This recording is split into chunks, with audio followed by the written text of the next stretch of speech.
It's time for another Elsie's Little Pickles, the pickle pod for the people trying to figure out what the fuck is going on in this world because there's so much crazy shit going on.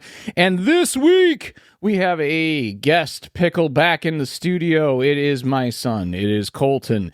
It is the man, the master of political environments, the master of political science, and God knows the guy that I'm paying for a master's plan for.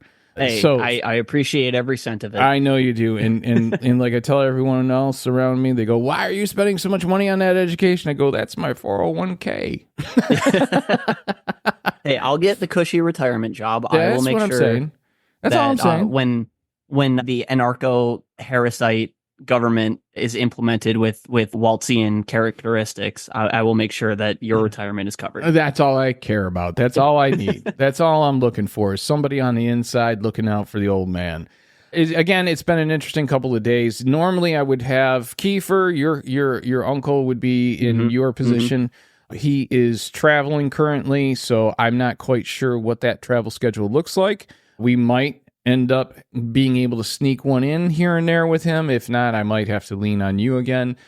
But with all that being said, it's your time of year, man. It is your season. This is it. This is this is the big game. Is every presidential election. It's 50. It comes down to a coin toss in so many places that it is making me nervous. See, I like that. I like that. Yeah, I do. I mean, it's that. exciting. It is exciting, but at the same time, oh my God, if Kamala doesn't win, and I don't even like Kamala all that much. I know that's the funny thing, but you're so terrified of Trump. I don't even really like Kamala all that much. She is pretty much just a centrist Democrat like Biden. I don't like Biden that much.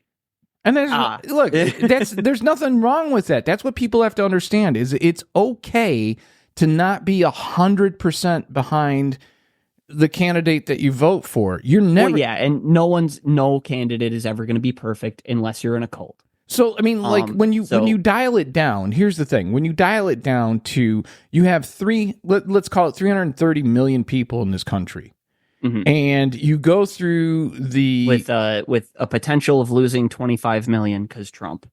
Well, forget that part of it. Okay, the fact is that under any election for president, you've got 330 million people, roughly, within the United States.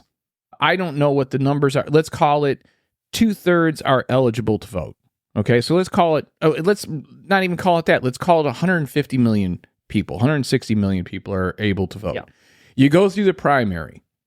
Each party, depending on the cycle, goes through its own individual primary. You narrow it down. You narrow down your field till you get to the one candidate that's going to go toe-to-toe against the incumbent, or if there is not an incumbent, whoever the other representative is, right? The other candidate. Real quick, I do just want to point out that this election is so unique in so many ways, and one of them is the fact that you have a kind of incumbent president, right, being Trump, because he didn't win re-election and now he's running again. Right. He's kind of an incumbent. And then you have we at least know kind of an incumbent from Kamala. Right. See, and that's the thing, is I think she gets too much credit for being an incumbent, though. Because I'm old enough to remember the old expression of the vice presidency isn't worth a bucket of warm spit. And it's also been called a bucket of warm piss. So I remember when, the overarching... It's largely ceremonial. It is. You can go back for the last, probably 50, 60, 70 years... And the only VP that had any kind of enduring power was Dick Cheney. He's the only one, like him or hate him, agree with him or don't. Just don't ask him to put birdshot in the shotgun. Exactly. Don't go bird hunting with him. But but aside from that, like him or dislike him, think his policies were on point or think that they were trash. It doesn't matter.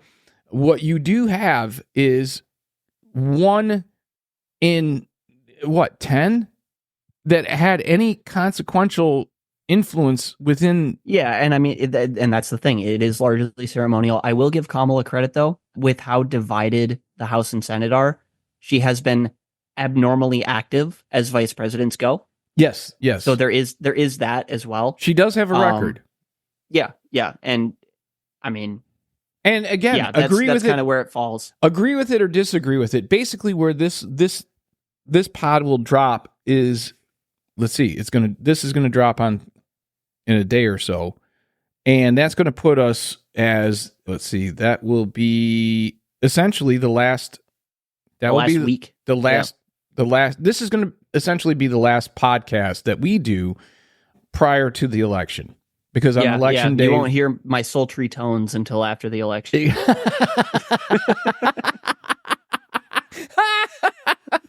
Your sultry tones. So a lot has happened, okay, in the last few days, and I think that we don't have to go in depth on it, but we do have to acknowledge it. So the first thing, and I know you hate Joe Rogan, but Trump was on Rogan. Did you happen? Yeah, and he just slobbed his knob the whole time. Yeah, he did. Did you actually listen to the whole thing or just clips? No, just clips. Okay. So I actually listened to the whole thing, and again, it was one of those things where it became painfully evident that what he was doing was playing to the room. He definitively was trying to utilize the Rogan podcast to softening Trump, and then also the edges. Yeah. We've discussed before, like, you have to play to the room, and I understand that to an extent, but especially when you're dealing with Trump, because if you push back on anything with him, he will just say, "You're a nasty person, and I'm leaving." Right. But what he did with Rogan was interesting. Okay, and I think it was interesting for twofold reasons. One, whether you like Rogan or you dislike Rogan, you cannot deny that Rogan has become a cultural phenomenon with he's great the top reach. Of the game. He's the top of the game for podcasts. Yeah, and he's got incredible reach. So just from I'm going to put asses in the chairs or ears on the speaker, it makes absolute sense that both candidates would do Rogan. I don't know if they have finally come to terms with the Harris campaign. I think it would be a big mistake. I'm pretty sure they have not. Okay, I think it would be a big mistake on the Harris campaign to not get her on Rogan like by Wednesday, Thursday. I really do. I will say it is surprising too that Harris hasn't yet, because, and obviously I don't have any access to like internal Democrat polling or anything like that, but they've been kind of signaling that Texas is in play for the Democrats. Exactly. I mean, even outside of like Ted Cruz losing his race, and everything like that, they are signaling that there is potential, enough energy that they are not ignoring Texas. Exactly. And that's another reason why I think that it was a missed opportunity for her to not have led the charge to get on Rogan prior to Trump. I do see the strategy in going after him. I do see that as a strategic move. Yeah, let him be a buffoon, and then... Yeah, that needs to happen by like Wednesday, Thursday, Friday at the latest for the Harris campaign. And again, that's just my opinion. Yep. Now, the other thing that has happened is something that hasn't happened since... The Fourth Reich rally. Yeah, this hasn't happened since the 30s in Madison Square Garden, where they had a political rally that was as contentious, and the last time it was that contentious was obviously with the Nazi Party. Yep. And I got to tell you, literal violence on stage. The brown shirts beat the shit out of people on stage. Yeah, and that didn't happen over at the Trump rally, but I wouldn't say that people didn't get beaten down since then. Yeah, the Puerto Ricans really they took a hit. Were the target. They took a hit. But, which is so funny too, because it belies a misunderstanding that they essentially are a state. Like they're not officially a state, right? But they are citizens of the United States. Exactly. And I don't know why they don't just make it a state. I honestly don't. Because that would be politically inconvenient. For who? Yes. Exactly. Yeah, because if you make Puerto Rico and DC a state, then obviously DC is always going to swing Democrat. So like the Democrats are okay with that, but Republicans want to avoid it at all costs. And anything that would make DC a state, Republicans would rally against so hard that it wouldn't pass anyway. Puerto Rico. Yeah, Puerto Rico is a different situation It because seems Puerto to me. Rico, It seems to me, aside from it's really 50-50, at least before Tony Hinchcliffe calling it a garbage heap. which It I will was really defend. 50-50. Yeah. So like, all right. First off, Uncle Kirk Nolan, his fan, or is obviously a friend of the show. He is Puerto Rican. He's Puerto Rican. So I have, aside from him, a number of people throughout the course of my life that I've met or become friends with or so on and so forth that are Puerto Rican or have Puerto Rican heritage. They're lovely people and lovely, like Puerto Rico's gorgeous when it's not being destroyed by a hurricane. We saw how Trump handled the hurricane in Puerto Rico by throwing. You might as well have given him a t-shirt gun for those exactly paper towels. Yeah, exactly. So he's just chucking out paper towels and saying, "Oh, they love it." Yeah, here, just have some, have some bounty. It's the quicker picker upper. None of that. At least it'll actually soak up some water and not have an irradiated hurricane like if we nuked it. Yeah, that's true. That's true. But here's what gets me about this. That was very recent. Mm-hmm. And what I find interesting is that, and maybe I'm a little bit more sensitive about this because I spent 30 years as a stand-up. Mm-hmm. But what he said was way less offensive than what most of the people were saying. Absolutely. But again, it for me, I was explaining this a little pre-show. It really comes down to, okay, yes, you can have the defense, I'm a comedian, I'm making a joke, when you're a comedian making a joke on stage. To me, it is a separate environment entirely when you are campaigning for a political figure. Now, one thing that do we know that he was actually about, wait, hold on. Do we actually know that he was campaigning for Trump? That's exactly what I was going to say. I'm so glad you said that, because the only thing that I can think was going through his head is, I'm going to make them look so fucking bad. That's the point that I think everyone's missing. I can appreciate that if that's the 5D like chess move that he's making. I can appreciate that. But at the same time, at face value, it was incredibly racist.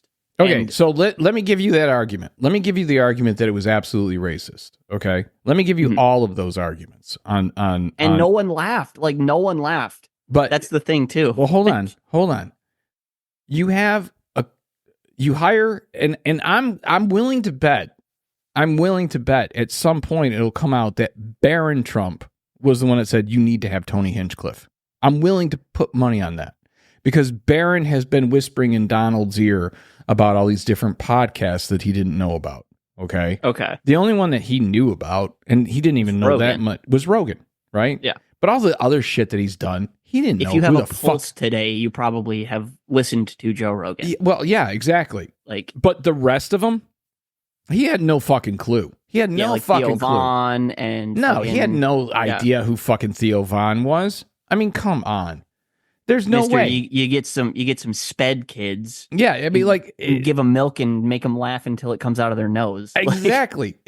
So, like, he had no idea. So what he was doing was turning to Barron, because Barron had given him some advice that had shown him that it did have a bit of an effect in the polls. He was able to make an argument that this is the alternative media you need to be turning to. The podcasts. You can now tap into Gen Z and try to get the bro vote. You know what I mean? Like, all those different things. Like, and I don't think he was wrong. I don't think he was wrong. I don't think that Barron was wrong. I think he was absolutely right. I think what we're going to find out, though, is that he also recommended Tony Hinchcliffe.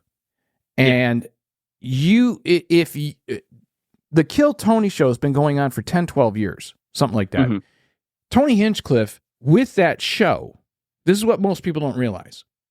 What he did was he created a show where you go up, well, first off, it's a lottery system. It's a lottery system. So you don't know if you're getting on or you're not getting on. They pull a name and, you sign up for it. They pull your name. You go up, you do 1 minute. Then there's banter back and forth, and usually it's them ripping your show apart.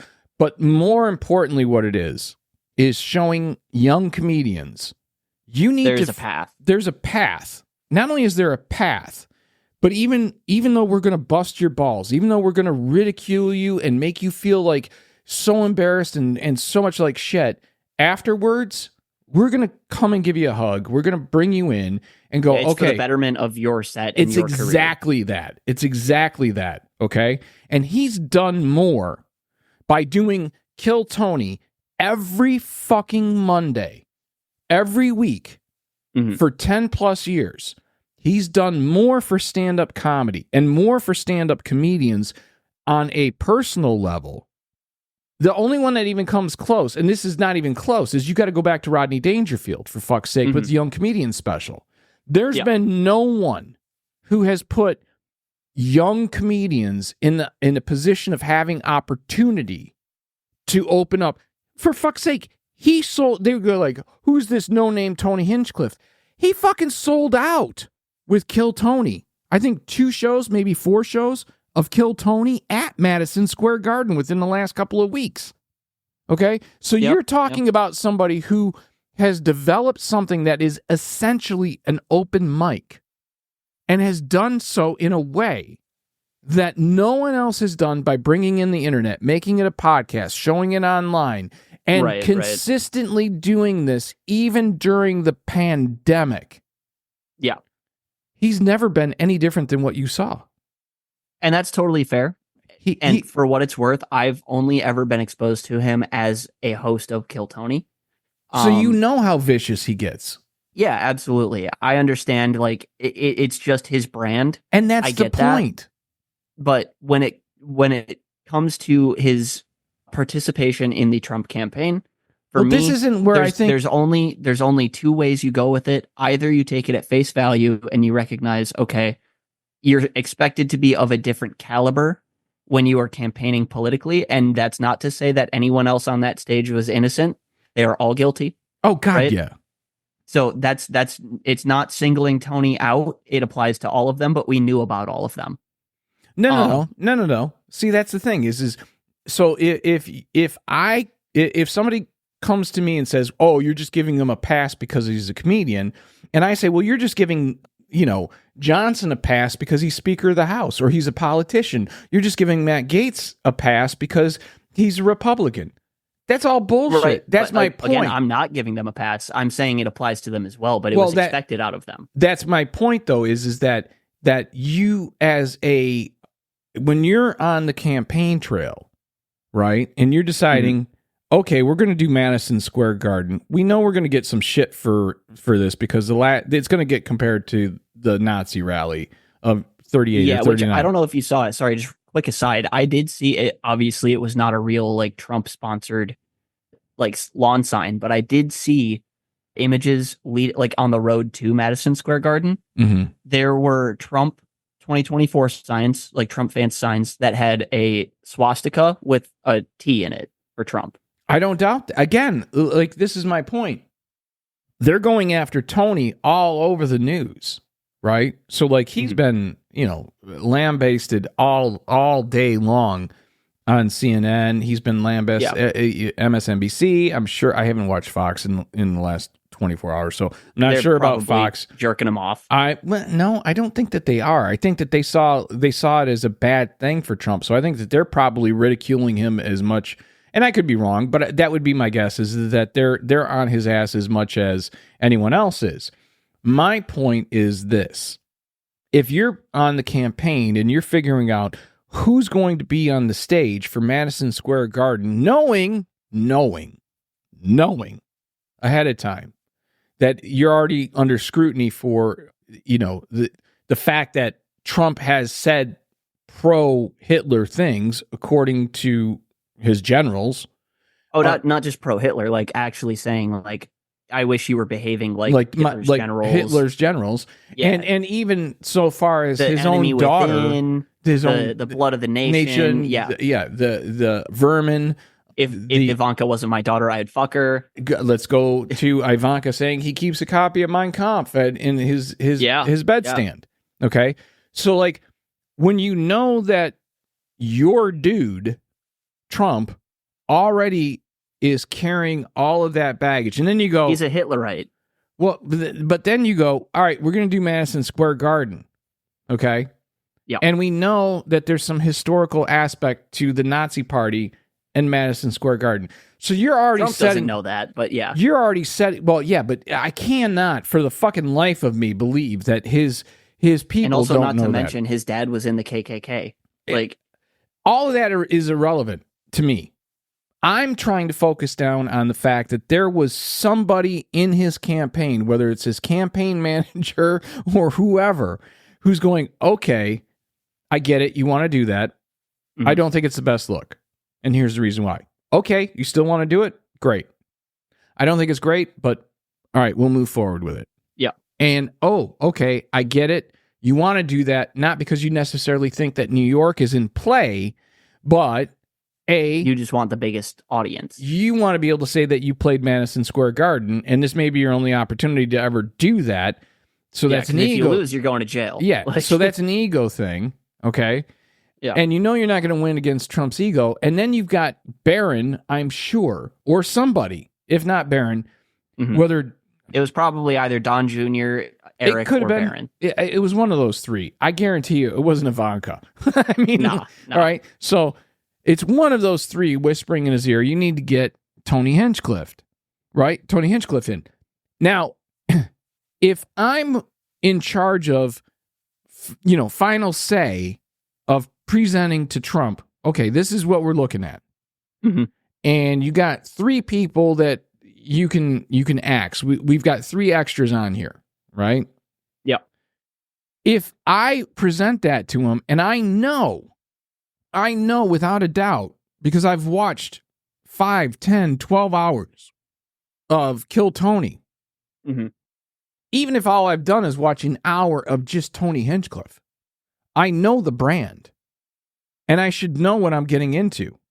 So that tells me that when they say, well, we're distancing ourselves from this, when they say, oh, we didn't approve his comedy, we didn't approve the jokes, or we didn't see those ahead of time, that's your fault. That's your fucking fault. Yeah.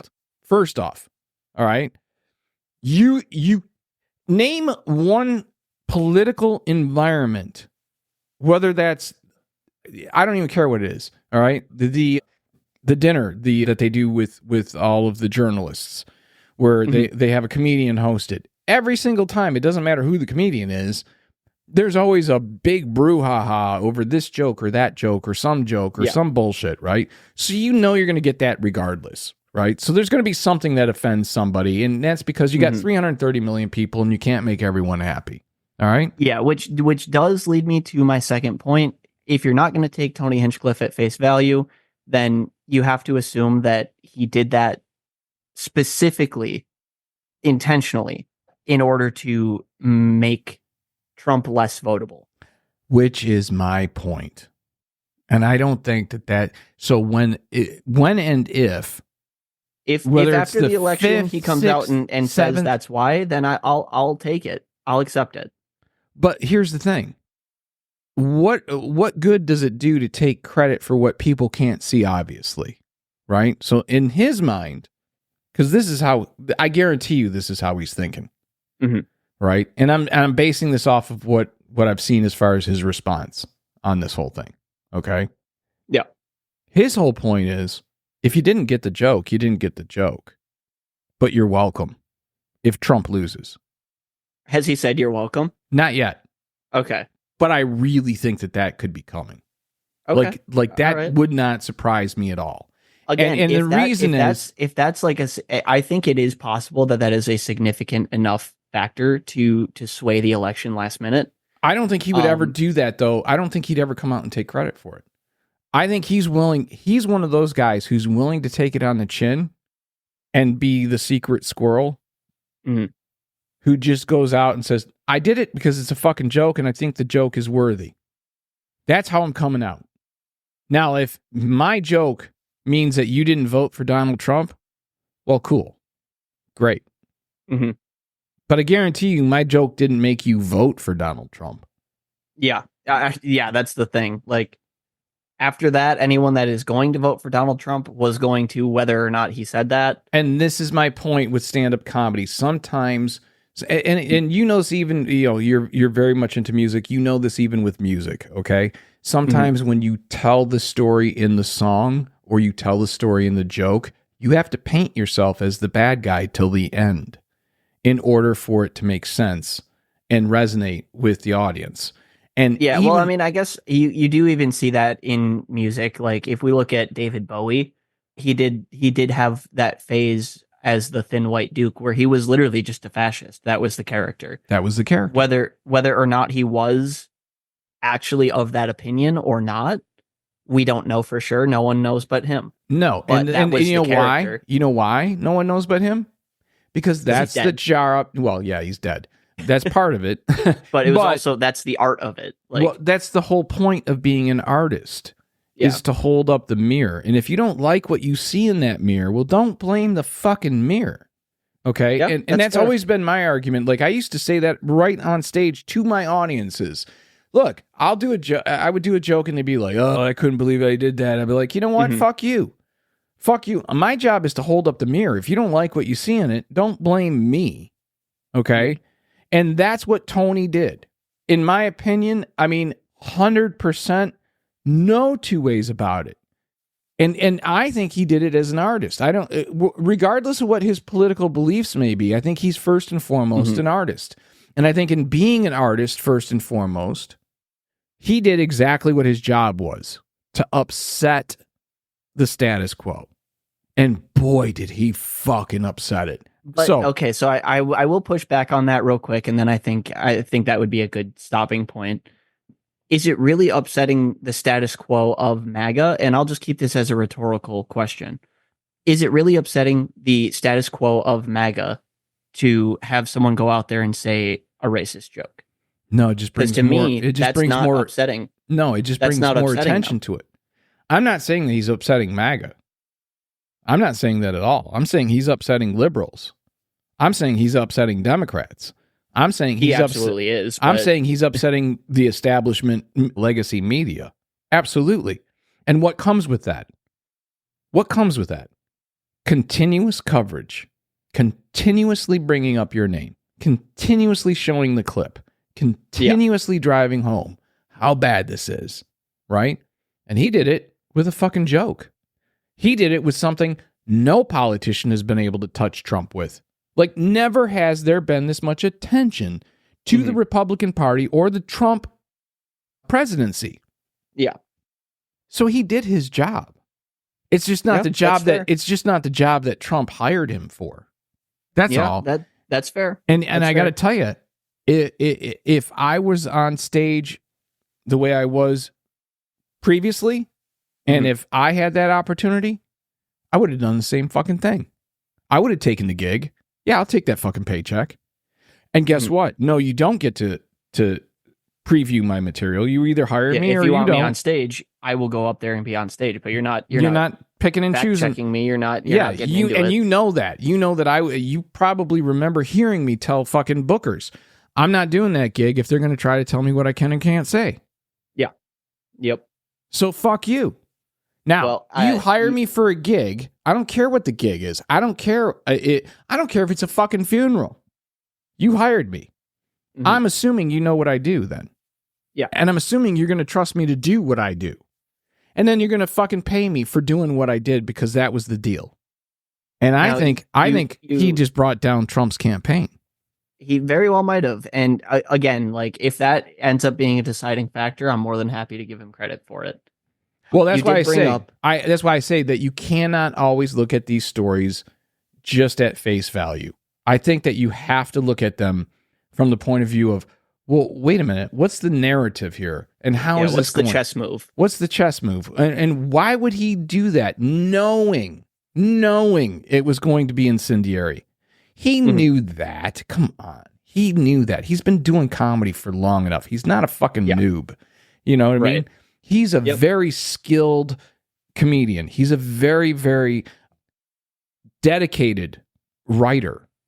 Okay. Yeah, and for what it's worth, I mean, I feel like the jokes that he put out were so like crass and poorly written It was that they could only have been intentional. Exactly. They could only have been intentional for how poorly written those jokes were. It's not even so much that they were poorly written. It was that they got to the heart of the bullshit right away.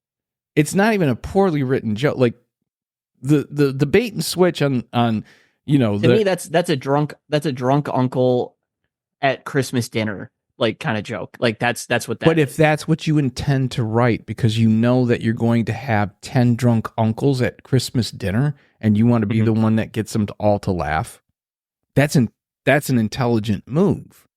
That's a strategy. That's saying, I know who this audience is. I'm going to play to this audience. And in doing so, without them even realizing it, I'm going to expose them for the hypocrites that they are. And I believe that that's what he did. So that's fair. Now you bring up liberals and the liberal status quo. Yeah, because this is something that's been interesting to me. Mm-hmm. You and I have had several conversations, right? And specifically, we've talked about Rogan, and I've compared myself as far as political philosophy with him, and you have kind of had a turned up nose, like you smelled something bad coming from your dad, view on that. But I do believe you're not right libertarian leaning fascist. No, I'm not. If anything, you're a left libertarian. I'm a left libertarian.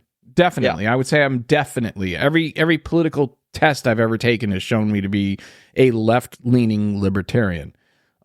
And I don't even agree with that, to be perfectly honest with you. I don't like being classified. You know how I am about. Well, with the any political test, they're inherently inaccurate. So like that's always a consideration as well. But for me, if I had to guess, based on what I know about you, you are my father.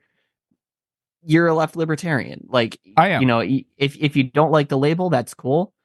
And I get it, but at the same time, that's kind of where you fall. Well, I don't like labels in general. You know what I mean? Like, and this goes across the board for anything. Like, I'm kind of one of those guys that I won't be a part of any group that would have me.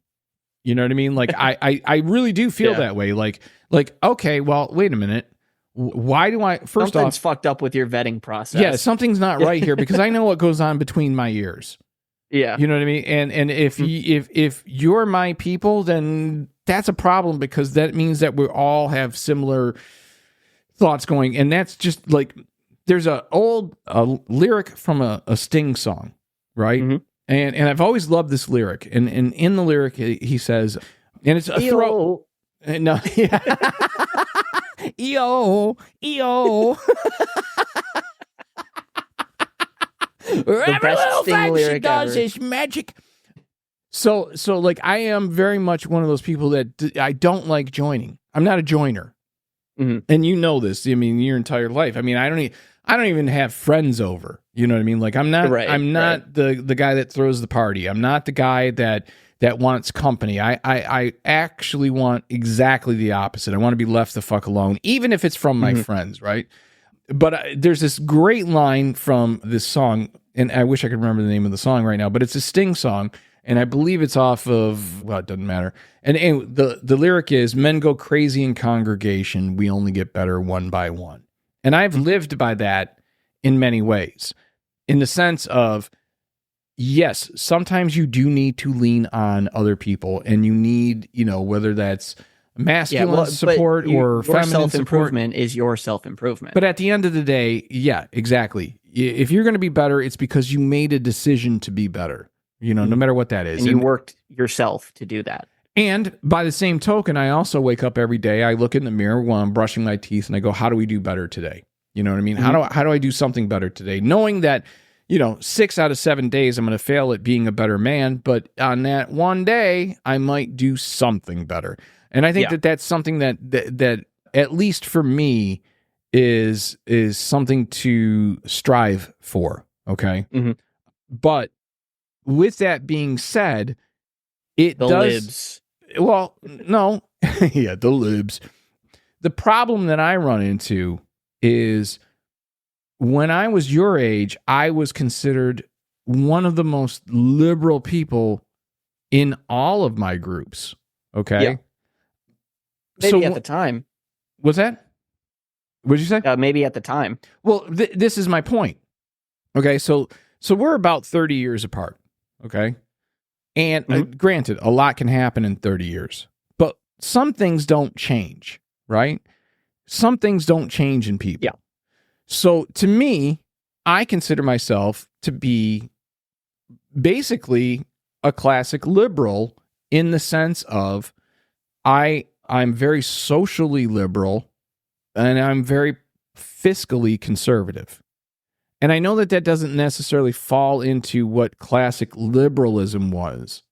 No, it actually does in a lot of ways. We can get into that. I think we should get into that, but I just want to give the preface of this so that people understand how we're approaching this conversation, because you and I obviously have a shorthand and we've had these discussions before, but I want to make sure that the audience understands why we're having this as a public conversation. Like I've said on the other episodes, I'm a communist, so I economically I'm socialist, I'm collectivist. And that's kind of a difference between us. I think you're more amenable to some of my ideas and some socialist ideas. And most people usually are when they're explained thoroughly, which we'll get to that eventually. But I think a good groundwork would be just discussing what liberalism is and what conservatism is. Okay, so let's do this kind of in the framework of not just what classical liberalism was, but also so that there's some sort of connection. So how, like, as we're going through these, maybe you can explain, or I can explain how that applies to me or to you. Mm-hmm. Okay. You know? And even when we get into, like, you know, what a classical conservative was, I think that there's things that apply to both of us. Mm-hmm. You know what I mean? So, like, this is where I always have the problem, and this is why I wanted to have this conversation. I don't think that any one label, this is why I don't join groups, this is why I'm not part of a church, this is why I don't, you know, I'm not on a softball league or a fucking bowling league, is because when you get too many people together under one label, they start to lose who they actually are. And I think that if we just identify, okay, well, wait a minute, I do see a little bit of that in you, I see a little bit of that in me, or whatever, it can show people that it's okay to have a little bit of liberal and a conservative and a little bit of a conservative and a liberal and even a little neocon or a little neolib. And you know, that's kind of what makes this country great, is that we can have a little bit of a soup of political ideas. Yeah, and that's, for what it's worth, just before we get into it, that's one thing that I really like about socialism and about communism, is it recognizes the good of multiple different previous ideologies and economic systems and kind of puts them into a mode that serves the majority of people rather than the few. But again, we can get to that down the line. Mm-hmm. So I guess first things first, if we're talking about liberalism and classical liberalism and classical conservatism, I do need to point out that, you know, almost invariably, any right-leaning ideology is a reaction to the left-leaning counterpart. Well, we discussed this when we talked about fascism a little bit. Yeah. And isn't this basically conservatism was the response to the call of liberalism through the Age of Enlightenment? Yeah, so liberalism makes progress. It really comes into prominence during the Enlightenment, and different liberal values had kind of sprung up across Europe and everything, but it really came fully into being in America, at least as a governmental system. So when we're talking about classical liberals, that's very Enlightenment values as government, right? So there's that. Then, you know, when we're talking about those Enlightenment values, what we're talking about is democracy for landowning citizens at the time. So at the time, landowning citizens were free white men. Mm-hmm. You're talking about free enterprise and laissez-faire economics, almost a toxic level of individualism and individual freedoms. Mm-hmm. And that's how classical liberalism kind of squared the circle with having slaves, right? So that comes from your individual freedoms as a free white man who owns land. Right. That's kind of where that stems from. Is it's that toxic level of individual freedom. Not to interrupt, but those 3-4 things that you just said also have to be put into context of the time. Right. Yeah, absolutely. So, I mean, you're coming when we're talking about early America, you're talking about coming right out of the British system and rejecting the British system, the monarchical system. Now, there is a discussion to be had, maybe not in this context, but there is a discussion to be had that King George was actually like a pretty accepting and pretty like reasonable king to the early states. Mm-hmm. I have heard that conversation. I'm still anti-monarchy. Oh, I'm anti-monarchy too, but I do think that if you look at it in perspective of George, it was just a bunch of cranky teenagers that didn't like being told what to do. That's our founding fathers. Well, in many ways, I hate to say it, but that's not too far off when you consider that the vast majority of them were anywhere from 18 to 38? 44 was the oldest, and that was George Washington. Okay, so the oldest was Washington. Sorry. Ben Franklin was the oldest, but he wasn't like in government. He was just a founding father. Which is interesting to me that he was able to be a founding father, but not really part of government. I always found that interesting. He I think that's actually where his brilliance was. Is I'm gonna get you guys to listen because you respect me enough for what I've done. Yeah, he pushed the ground game, like what we would call today political ground game. Yeah, and yet he was never responsible as like a elected leader for his constituency. Yet he was able to stay above the fray of politics, but still guide it in a way that was for the best interest of the country, which I think he was able to do more. Very philosophically involved and very ground game oriented, but he was not governmentally oriented. Right. And I think like I said, I think that tips a tri-corner hat into his brilliance. You know what I mean? Yeah. Like that's the guy I would rather be. Mm-hmm. I would rather be the guy that's able to whisper in the ears and guide with an invisible hand than being the guy that is out front like Washington or Jefferson or Adams. Yeah, and well, to be fair, Washington didn't even want to be a part of it. He was just in the right place at the right time, and he was the most senior that was involved in making this new government. Right. But so and as the first general of the United States of America, that's kind of where that leadership came from. Right. So, but you also have like I think what people and this is just a little bit of an aside. It's easy to say that, your favorite founding father is, this guy or that guy. It's Washington. It's John Hancock. It's, blah, blah, blah, blah, blah, whatever. Right. Yeah, they were all infinitely flawed, and you don't get what we have without combining the best and worst of all of them. But who did that? This is my point. What people don't realize is the master chef, or maybe they don't, whether they realize or they don't realize, the fact of the matter is the master chef in all of this. The one who actually decided, no, we're only going to take 3 pinches of salt here, and we're only going to use 2 pieces. And this and Adams. Yeah, absolutely. I don't care what anyone says. Like, he is not an agreeable or fashionable or popular necessarily. No, but he knew how to strike a compromise. Not only did he know how to strike a compromise, but as he was creating, the foundations, whether that was amendments, whether that was the Constitution, Bill of Rights, the list goes on and on. You know what he knew more than anything? He knew that we were susceptible to mob rule. And the only way to prevent that was to allow just a little bit of it. And he did that. Right. And that's the thing too, though. Like, that's the thing too. Like, you can say that, and at the time that was a much more prescient issue because you have all these, all the factions. Unwashed. Well, you had all the factions. You have all these unwashed, uneducated, basically like farmer peasants, right? And if they say, "Oh, you're not taxing us," then okay, then we don't have a government. Exactly. But that's my point is that he was not only able to negotiate and to debate and to write brilliantly. I mean, Jefferson gets a lot of the credit for all the writing. right? And Jefferson was a brilliant writer. Don't get me wrong. Jefferson is one of my favorite. Would highly recommend everyone read both the Federalist and Anti-Federalist papers. Yeah, the Federalist, especially if you're an American, read both. It really the sets Federalist the stage for where we are. The Federalist papers are fucking amazing, right? Mm-hmm. So, anyways, all right. So, not to get too deep in the weeds on it, I believe that you have to look at you got Jefferson and Adams kind of running the whole show.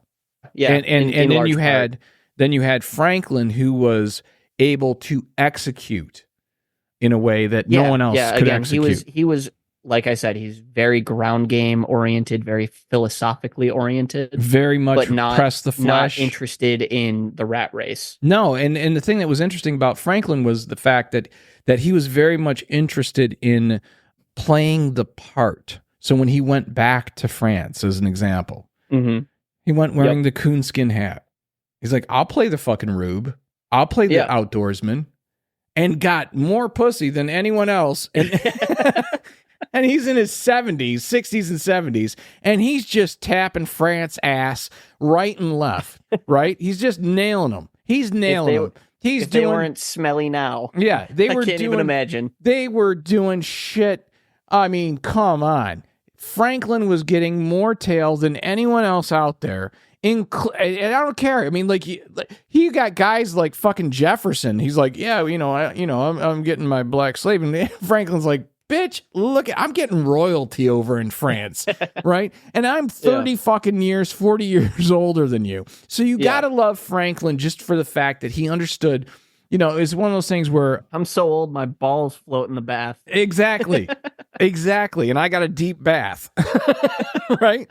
So it was one of those things where you have to recognize that the founding of this country was very much like, you could say whatever you want about, alcohol. You can say whatever you want about drugs. You can say whatever you want about, overindulgence and orgies and all that stuff. That's what this country was founded on. Well, yeah, they were getting fucking hammered. George Washington both had a brewery at his estate and grew hemp. Yeah, they were getting hammered right and left. Yeah. And through that, and this is why I bring it up, is I believe that the only way to really solve any problem, and I say this because it all goes all the way forward, and we'll get to this a little bit, but it does go all the way forward to Reagan and Tip O'Neill, who would get... they would sit down. So you got, the speaker, or you got Tip O'Neill, Speaker of the House, and you got Ronald Reagan, and they would have a couple beers together. Yeah. On the regular. Yeah. And it was just enough to get did you see the video? Get them loose. And and Kamala, Harris having a fucking drink. And then There's Harris... an Oberon. Well, no. What killed me was when Harris went, oh, we just let out all the family secrets. Shit. That's exactly what I'm looking for. I'm looking for that Tip O'Neill, Reagan kind of, let's have a couple beers. Let's drop the bullshit. Okay. Let's actually figure out let's talk it out. Let's talk about what we agree on. And I think that's part of the problem. And part of the reason why I wanted to talk about the actual definitions of these different views is because I do think that people get too caught up in their camp. And if you can step away from your camp and just go, I'm just going to talk to you like a human being, and I'm going to have a drink with you, or I'm going to smoke a joint with you, or whatever. Let's go for a walk. Let's take a run. Whatever your vibe is. Let's play a game of golf. Let's, you know what I mean? Like, let's do something that is shared activity that we can just drop our shoulders and exactly and be humans. And this is why I say, like, when you look at classical conservative or classical liberals, I do feel like I fall in that category, but I think that category has now become more of the libertarian. Well, to be fair, I mean, not to bring it back to socialism, but one thing that I really appreciate from the early socialist literature, like Marx, like Engels, is they point out that socialism as an economic system and communism as a societal system is more of a fulfillment of the promises of the Enlightenment than liberalism is. But here's the problem. When you say those things, right out of the gate, people who are either uneducated in these things or just know cursory or are conservative will immediately say, see, this is what our colleges are doing. They're indoctrinating. They can say that all they want. They're indoctrinating our youth into becoming socialists and communists. Yeah, that's really great because, I was introduced to it by a coworker at Olive Garden. Yeah. Man, you mean it wasn't your education? Wasn't not your even liberal, kind of. It wasn't your liberal college education? not even kind of. But anyway, so more principles of classical liberalism. Life, liberty, pursuit of happiness. Originally, life, liberty, pursuit of property. Then their liberals are a lot more willing to make big changes to law and government, and they also have a philosophical stance that people are innately good and they will choose to do things to help others because they would want the same. Okay, right? so let's break that down just real quickly. All right. I mean, this is obviously going to be more than an hour. Yeah. But which is the normal pickle pod is about an hour. But we're going to go. I'm here, so it's a special day. Yeah, it's a special day. Let's go, motherfucker. Let's go. So one of the things I do agree with is I think that in general, I don't care if it's a gangbanger. In general, people are rational and inherently good. One-on-one. Their purpose and the purpose of those that they're familiar with. I think one-on-one, any type of human interaction that's one-on-one, people will tend to be more willing to help. Okay, so let's say as an example. Well, especially if you're talking like crowd paralysis, where like there's so many people around, like if there's like a car accident or something and a ton of people see it, everyone's pulling out their phones and no one's calling the cops. Right? No one's that's what we've an become. Ambulance. That's what we've become. But that's not how I grew up. All right. So how I grew up was you didn't have a cell phone. You immediately you were either ran to the nearest house or building, grabbed the phone, or you were the one that ran to the accident. Yeah. Like there were only two, you only had two paths. And the only option aside from that was those who were paralyzed in fear. Yeah. Okay. So we went from what was human instinct, which is run for help or run to help or stand still so that you are not in the way of those who are. Yeah. To, okay, now I'm going to be the person that just holds up my phone and records it because this is going to get me hits. Well, I don't think it's necessarily always for like the likes or anything like that. I think a lot of people think, okay, I have the ability to record and document this, and should anyone involved need documentation, I can then send it to them. But when you have 30 people standing around all recording, none of them calling for help, none of them going to help, that's where you get crowd paralysis, right? Yeah, right. So in contrast to classical liberalism, you have classical conservatism. Comes around in like the early 1800s, like Adam Smith. That's kind of who we're talking with here. Okay. It is a reaction to liberalism. It is significantly more aristocratic and hierarchical and significantly less democratic. Okay, let's stop there. Let's stop there for a second. Okay. Yeah. I get the idea that this is a reaction to liberalism because I do believe that it would make sense that even under the best of circumstances, with the best intentions and the most support, any movement, right, can move a little bit too far or move a little bit too fast and needs a bit of a backstop to go, whoa, hey, we're still trying to catch up to you.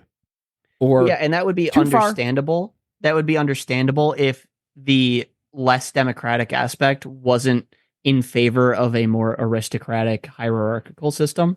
So you would argue that classical conservatism actually leans into monarchy more than absolutely, yes. Okay. So I mean, not even necessarily a monarchy, but like monarchical aspects. You know how right now, like modern Russia has Putin's the top dog, and then there's all of the like Russian elites, and if they step out of line, they get mysteriously fallen out of a window. Right.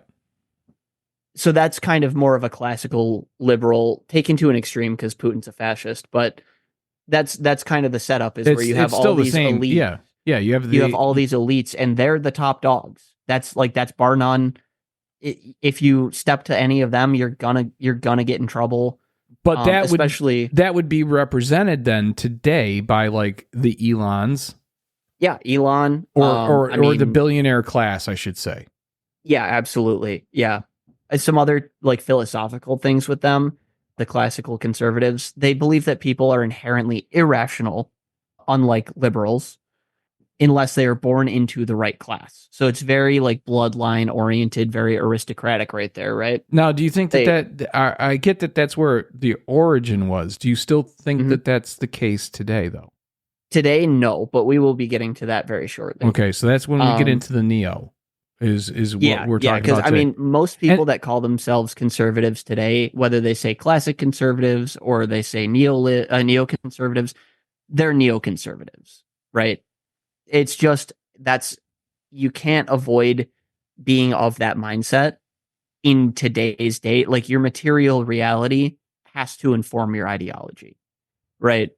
So like I would never say like, oh, I'm a Roman emperor and I better be treated as such, right? Because that's an anachronism. Mm-hmm. It's just not of our time, right? In the same vein, classical conservatives, that is of a different time from now. So really, when you say I'm a classical conservative, maybe you agree with a lot of these tenets, but because of the material conditions of today's world, you by definition are a neoconservative.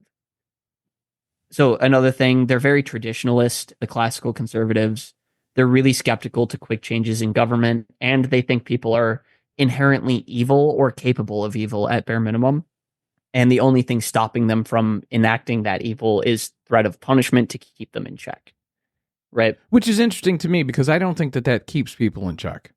I think it doesn't. I think it does to a very small degree, much smaller than what is believed. Well, I mean, we can prove that by just looking at Prohibition era America. Right. Prohibition didn't stop anyone from drinking. It didn't stop anyone from making whiskey. It didn't stop anyone from bathtub running gin, rum. baby. It didn't stop it. It just made it more dangerous. But you know what? Not only did it make it more dangerous, but you know what else it did? It created NASCAR. So fuck you. Okay, yeah, that's fair. It created NASCAR, but it also created the mob. But that's my point. Is like what I find interesting. It caused organized crime. So to go a little bit off of topic, I remember when you came home from school one day and you had a MAD seminar. Do you remember that?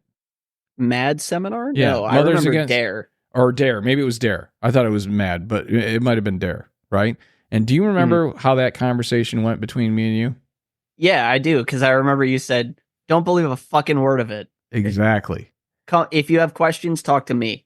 Exactly. And the reason is not to say that some drugs aren't bad, not to say that all these different things. Josh is teaching DARE right now. Oh, get the fuck out of here. Yeah. For everyone at home, Josh is my best friend since childhood. He is now an elementary teacher. I won't say where, and I won't say his last name out of privacy. But yeah, he is in his first year as a 6th grade teacher right now. And for my school district and his school district, the DARE program, they call it something else now. I'm forgetting what, but it's basically just DARE. The idea that he's telling kids not to do drugs after how I caught him at 7-Eleven. Funny enough, the cop that was leading DARE for his class this year got fired a couple weeks ago. Oh, really? Don't know what happened with that, so they have a new cop now. Great. So my opinion was always like, the more you try to prohibit, or the more instead of just talking honestly about it, you know what I mean? So that was where I was coming from, not just as your father. It was all scare tactics. It was, if you smoke weed, you're going to end up on heroin and you're going to die. Exactly, and I thought that was bullshit, because all you had to do was smoke weed once and realize I'm not on heroin, and then all of it falls apart. Yeah, you smoke weed once and then you're like, wow, I don't even want heroin. Like, right. So like my view was, and whether right or wrong, my view was, at that time as a comedian, I had done most of the drugs that they were talking about. Mm-hmm. And I figured, okay, well, the reason why I ever tried them was because... None of it stuck. Well, no. It's fine. None of it stuck. It's fine. It didn't stick. Oh, that's hysterical. But no, my honest opinion was, because I grew up very much a part of the DARE and MAD programs and very terrified of these drugs. And, I mean, because it was Nancy Reagan that I grew up and started all. Yeah, I grew up and just say no. And to be perfectly honest with you, I don't think I honestly smoked pot. Like, I think last you told me was you were 25 first time you did. No, it was a little bit later than that, actually, I think I was 30 something. You were born. I had tried it when I was in high school once, maybe twice. I don't remember. Once or twice in high school, maybe once or twice. Did you also not get high the first couple times you tried it? No, the first time I tried it, I did not get high. Took me 4 tries. It took you 4? It took me 4 tries. Yeah, I mean, Josh would say 3, but it was, for me, it was 4. Yeah, well, it took a couple for me at least. Yeah, which is part of the reason why I was like, I don't get it. You know what I mean? Like, I just didn't get it. It didn't do anything really. I didn't really feel, it tastes weird. Yeah, I just all it did was make me cough. It made me cough a lot. And I'm like, I'm not seeing the pleasure in this shit, right? And so jump forward from 13, 14 years old to 33, I think. And in all honesty, it was Uncle Kirk. Me, him, and his daughter were doing, he brought his daughter on a gig, and we were doing a week in West Virginia, Snowshoe, West Virginia, and they had us set up. Okay. They had us set up, so we had a chalet, and we had free ski lessons if we needed them. Neither of us needed them, so we just went skiing. We had free ski passes, and then every night we had to do a show. And it was a very cool setup. And we did this, me and him had done it a couple of different times together. This particular time, we did it with his daughter. And I knew that we would be back at the shell. We weren't going to the bars with his daughter, obviously. Right. And there's nothing else to do. So you either go to the bar or you go back to your chalet. And so I had grabbed a gallon of booze, and Dad has a liver like a fucking rat. So I could put away some heavy duty booze at the time. Plus I was on the road constantly. So I had a pretty active. And not to mention, you're deep in the Appalachians. Oh yeah. You're getting some strong shit. Yeah. Well, no. I had bought it. I bought it prior to leaving. Okay. So at the time I was drinking rum. So I was drinking Captain Morgan. Right. Mm-hmm. And the first night we go, we get there, drive all day, whatever, get there, unpack, clean up, eat, go do the show, come back, and we need to relax because we're going to get up early. We need to get to bed early-ish. We're going to get up at 7 a.m. and we're going to go skiing all day. And then we're going to, come back, rest for a little bit, eat, clean up, go do another show. Yep. And that first night, I drank a significant amount of that gallon of booze. Yeah. And woke up the next morning as if nothing was the matter, and went and skied all day and had no problem. And he didn't say a word to me all day. He didn't say a word to me. We get done doing the show. We come back to the fucking chalet. His daughter goes to bed, and he goes, "We're going to switch tonight." And I went, "What?" He goes, "No, we're switching." I go, "Switching what? What? I mean, what the fuck are you talking?" You're smoking as much as I smoke, and I'm drinking as much as you drink. Yeah. It was essentially what the deal was. He goes, "Yeah, you don't touch the booze, I don't touch the pot. Go." Right? Okay. All right. And I did not like game. I did not like this game at all. I was not happy with this idea at all. I did not like anything about it at all. I was very upset with this whole idea, and I did not make it. It was not a secret that I was not happy with this, right? Mm-hmm. But I agreed to it. I'm like, okay. And as we do this, he hands me the joint, fresh joint. I hand him my bottle, and we start at it. And in the course of the conversation, he says to me, he goes, I don't know how you woke up this morning. That's not human. He goes, I was worried that you weren't going to wake up. And he goes, and yet you woke up as if you hadn't even drank last night. He goes, you woke up with more energy than I did. And I'm like, yeah, and? He's like, that's a fucking problem. That's a fucking problem. And I was like, okay. And you smoked a lot of pot, so you got a problem too, because pot's illegal and booze is legal. And he goes, okay, smoke that joint, go to bed, and tell me how you feel in the morning. Yeah. I'm going to wake you up at the same exact time. Sure enough, 7 a.m., hear the knock on the door, and I felt fucking amazing. Yeah. And I had not realized that I could feel that fucking amazing and that alive.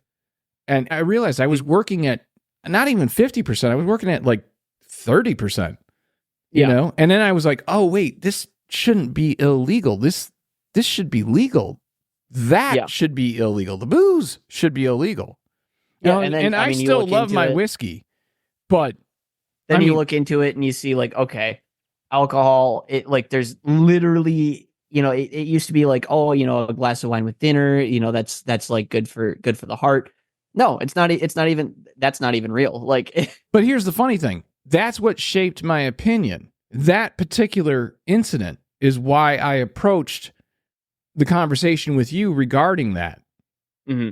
The way that I did is because I was always afraid that this was going to turn me into a fucking, like I believed the bullshit. Yeah, that 40s or 50s, like anti-pot thing where it's like, they're going crazy. But it was drilled. God. It was so drilled. The propaganda with just say no was just so drilled into us at such a young age, which is why when they did that to you, I was like, fuck you.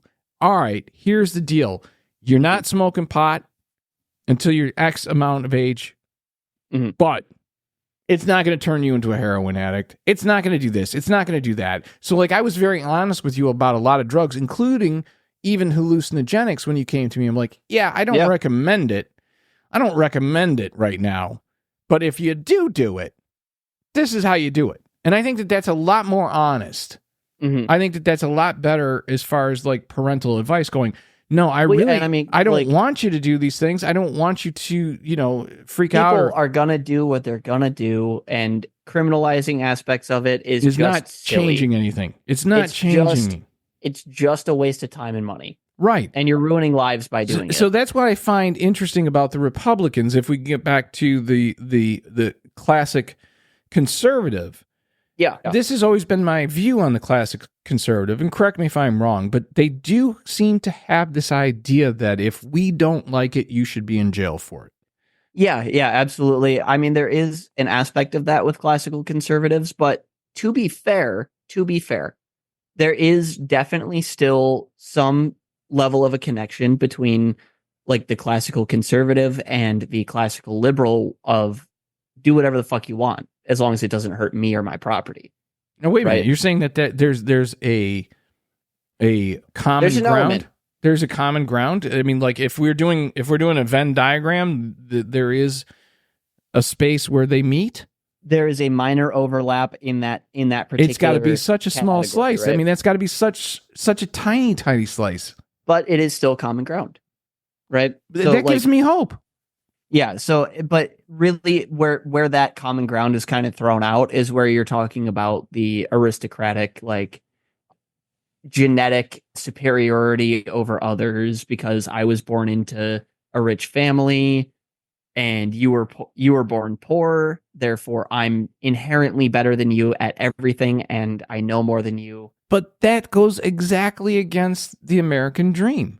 It does, yeah, and that's why you see classical conservatism really broiling up in the South, where the slaves were, and liberalism really broiling in the North. That's where you get the Civil War. That's where, yes, it was a states' rights thing. States' rights to do what? Slavery. Yeah, all right. But so what you're going to get, though, what you're going to get as far as pushback on that is that it was the Democrats that were in the South back then. Yeah, it was. And there's this funny little thing that happened right around FDR called the Southern Strategy. And, I've looked into it, and it's still so baffling that this actually happened. Because, I mean, if we're talking like post Civil War, you and I are Republicans. That's right? my point. Like, I look at a fucking Lincoln and I go, dude, I'm totally behind all of his shit. Because he was a liberal. I'm totally with him. Because the party name means shit. Thank you. Fucking the thank party you. Name. The party name means fucking thank nothing. you. Thank you for saying that, because I think that's what's important. The ideology is what matters. And the ideology has gotten so twisted as of late that what was Republican, and when I say what was, I'm going to say Lincoln. Yeah. And I would say that the party of Lincoln was the party that upheld Lincoln's ideas. Yeah, until the way through until about the 20s and 30s. I was going to say until about 1920, until we started getting into that. Okay, we're going to start to see Nazism come into place. We're going to start to see more fascism. Once you get to the interwar period, that's where you start seeing the Southern Strategy happen. The parties flip, right? And it was in between. And that's because the First World. Well, hold on. It was in between the First World War and the Second World War where this big flip really happened, right?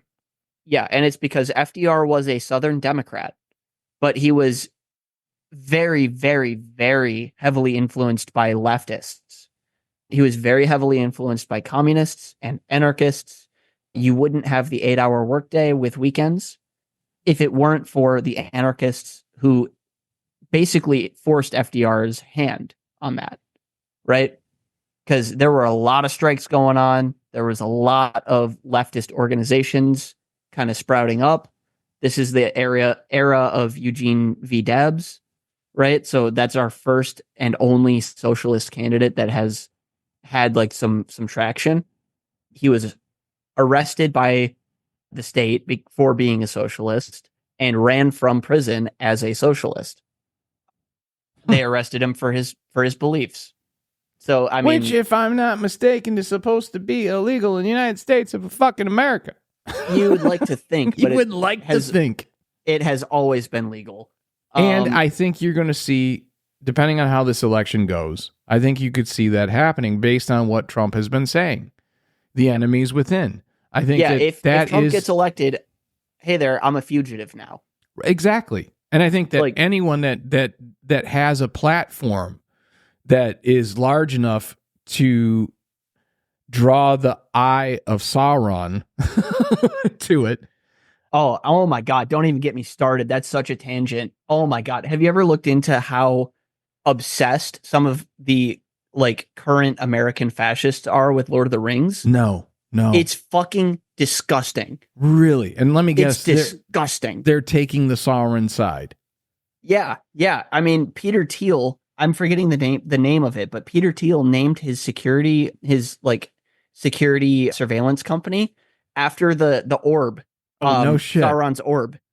No shit. Not only that, but fucking J.D. Vance has made references to it. Curtis Yarvin, who is the philosophical head of the American modern fascist movement. Check out Behind the Bastards episodes on Curtis Yarvin. But he's super obsessed with Lord of the Rings. It's insane. It's insane. And what they clearly don't understand was that Tolkien, that was his way of pushing back against all that. Well, I mean, so not necessarily, because he was Catholic, and it is very, very much a Catholic myth. Oh, I'm not saying so that. I'm not disagreeing with you. I'm not disagreeing with you on that part of it. But what, and so we don't get on a big tangent about Tolkien, or Lord of the Rings. The point that I'm making is that The Hobbit and Lord of the Rings, if read properly, is read through the eyes of somebody who saw. It's an anti-fascist whether he thought so or not when he wrote it, he definitely did when the Nazis came to power. It's an anti-fascist thing. That's my point, is that it was not only anti-fascist, but it was also anti-oversized industry. Mm-hmm. You know what I mean? Like he did not like the idea of the the Eye of Sauron was inspired by a viaduct that he would pass as a child all the time. Right. So, but not a viaduct, a smokestack. A smokestack from a factory. So he did not like the idea of what he considered his shires, which was the land that he grew up in. He did not like the idea. Pastoral England. Yeah. He did not like rural England being corrupted by heavy industry and pollution. And a lot of it had more to do with environmental aspects than it did anything else. But that was also very, very anti-fascism. And the idea that look, I get it if you're a Republican and you like Ayn Rand, okay, I get that. But Tolkien, that you're reading it wrong. Yeah, I mean that's an example of, and I always hated this because I always hated when scholars in that, or specifically in literature, would say that you have to understand how to read something, right? But you do. But you have to understand the context. You have to understand the period, purpose. The period, the time. Even if that is written like right now, I'm reading Frankenstein. Right now, I'm reading Frankenstein. You can't understand Frankenstein unless you understand the historical aspect of like when it was written. Modern science was just starting, right? The beauty of that is the fact that me and your Uncle Kiefer, we actually just did a episode on Frankenstein, and specifically Mary Shelley, and how much we loved that whole idea of her being just at Lord Byron's castle estate or whatever the fuck it was, and it was just kind of like an exercise. It was just like, let's do this for fun because they didn't have the fucking internet. Into how fucked up Lord Byron was? Oh God, he was all kinds of fucked up. He was a mess. He was crazy. He was absolutely nuts. But that's what you need. You know what I mean? Like, you need those types of characters to inspire. You know what I mean? Yeah. You wouldn't have Frankenstein if not for. You know what I mean? Yeah. So I'm willing to let his freak flag fly because minus the pedophilia, please. But I didn't know about that. But yes, okay, yes. But also, what years were they? Because early 1800s. Okay, so I'm not even sure that would have been considered pedophilia back then. Because, right, but I mean, even still, anyway. Look, I will not make an argument for marrying or intimate relationships with children under 18. I'm not making that argument. What I am arguing is that at that time in specific places around the world, that was considered the norm and had actually been considered the norm. It was very much inspired for people like Lord Byron at that time. It was inspired by the academic line to ancient Greece. So I get where it comes from, but it's still the whole thing fucking creeps me out. You go back to fucking Roman times and it creeps me out because they were fucking, you'd have a 35-year-old man take a 12 or 13, 14-year-old girl because she just got her period, and then that's your wife. Okay. Yeah. So I'm not defending that by any stretch of the imagination, but there was a purpose for that. And that I have to state this purpose because otherwise it makes the whole conversation seem kind of, in my mind, cheap or like we're just, trying to knock down the idea. Again, it's understanding the context of the situation. This is my point. If you understand the context of the situation at the time, well, first and foremost, one of the things was that's always the way it had been. It had been that way for a very, very long time in every society, and there was a reason for that. And the reason was because girls who had just freshly become able to get pregnant at, as soon as they got their period, they were far more likely to make it through childbirth than if they were older. Okay, so it was literally a modern woman that's more dangerous than waiting until you're an adult. So it was literally a way to, not only were they more likely to make it through childbirth, but their body was able to deal with the problems and recover from any problems a lot quicker. So there was a purpose for it. Do I think that that's a great idea? No, I think it's a fucking horrible idea based on today's society, but based on the fact that if you waited till a woman was 20, there was a good chance that she, or 25 or 30 or 40 years old, there was a very good chance she was going to die in childbirth. And you were really just wasting your time and collecting a dowry at that point. So you have to take in consideration that when those types of things, you hear about them, historically, it's easy to have a knee-jerk reaction and go, "Ooh, gross, you motherfucker, you're a pedophile." But he wasn't a pedophile because of the context of the time. Well, I mean, to be fair, from what I've read about Lord Byron, it was mostly young boys. So to me, it, and not to say like all gay people are pedophiles, because that's not the case, obviously. But no. But again, that was also on young boys. Yeah, but that was also that comes out of the Greek tradition, the Roman tradition. Exactly. It comes out of the Greek Roman tradition. It was actually very, very acceptable and looked upon in a way different light. I'm not saying I agree with it. I'm not saying I'm not condoning it. I'm just saying that under the guise of that period in that time, it was not considered freaky. Right. So with that, I want to take a moment, but I do want to get into the next stage of things where we get into more of the neoliberalism and neoconservatism. Yeah. So let's take a quick break and we'll be right back. All right, we're back. All right. So one of the things, so we just got done talking about a little bit about the Southern strategy. One of the things that has always interested me, I think, more than anything, is the transition that we made. And I've heard you say before, between the 40s and the 70s, I'm going to actually take that a bit further, I think. And I'm going to say that it went from the 40s to the 80s. See, I would only push back in the sense that, so from the 40s to the 70s, that's where you have liberals that are really, really effective. They're getting progressive policies done. They're very labor-oriented. They're very union-oriented.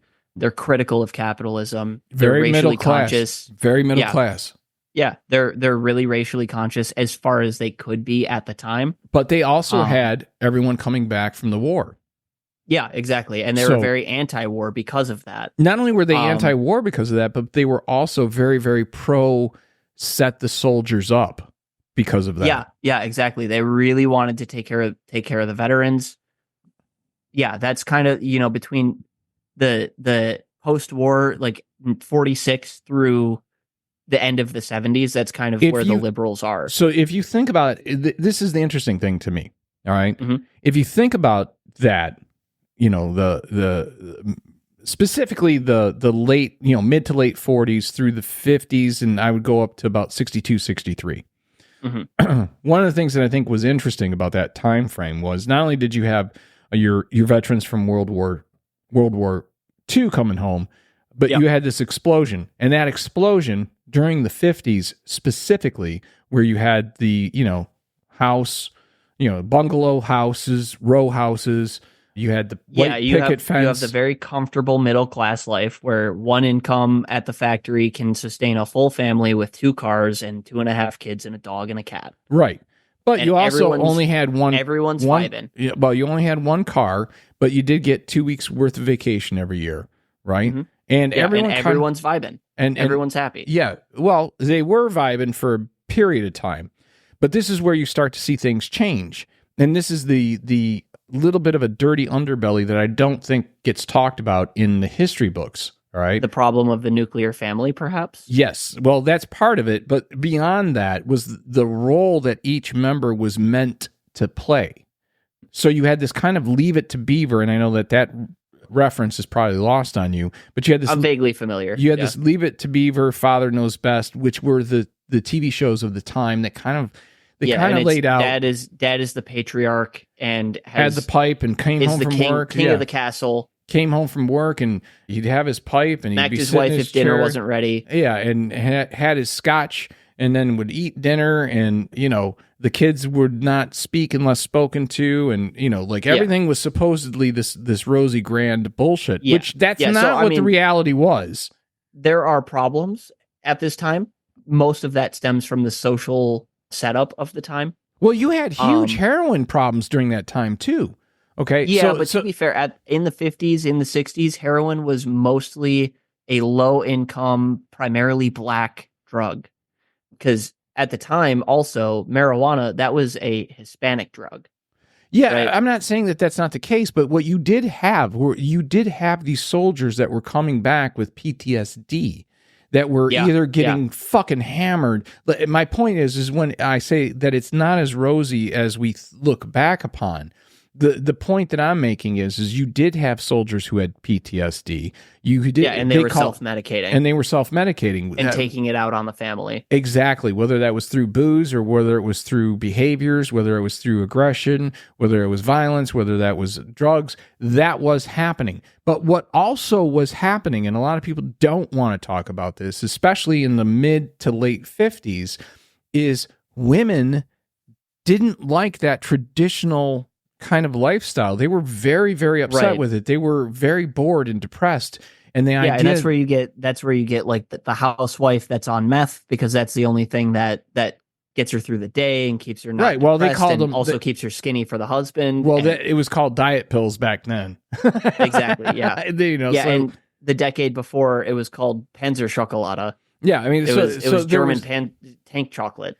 So there was always this underbelly of nastiness, roiling issues. Yeah, roiling issues that were not really being talked about in the public square as much, and then that continued. Okay, but where the balance happened was you had between World War II and between Ronald Reagan, you had a couple of things happen. One, the Korean War, and two, the Vietnam War. And in the Korean War, I think.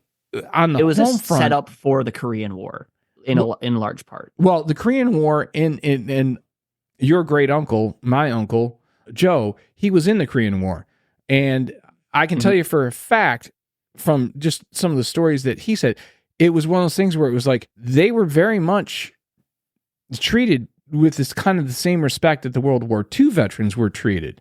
And then Vietnam was not. Vietnam happened, and it was not.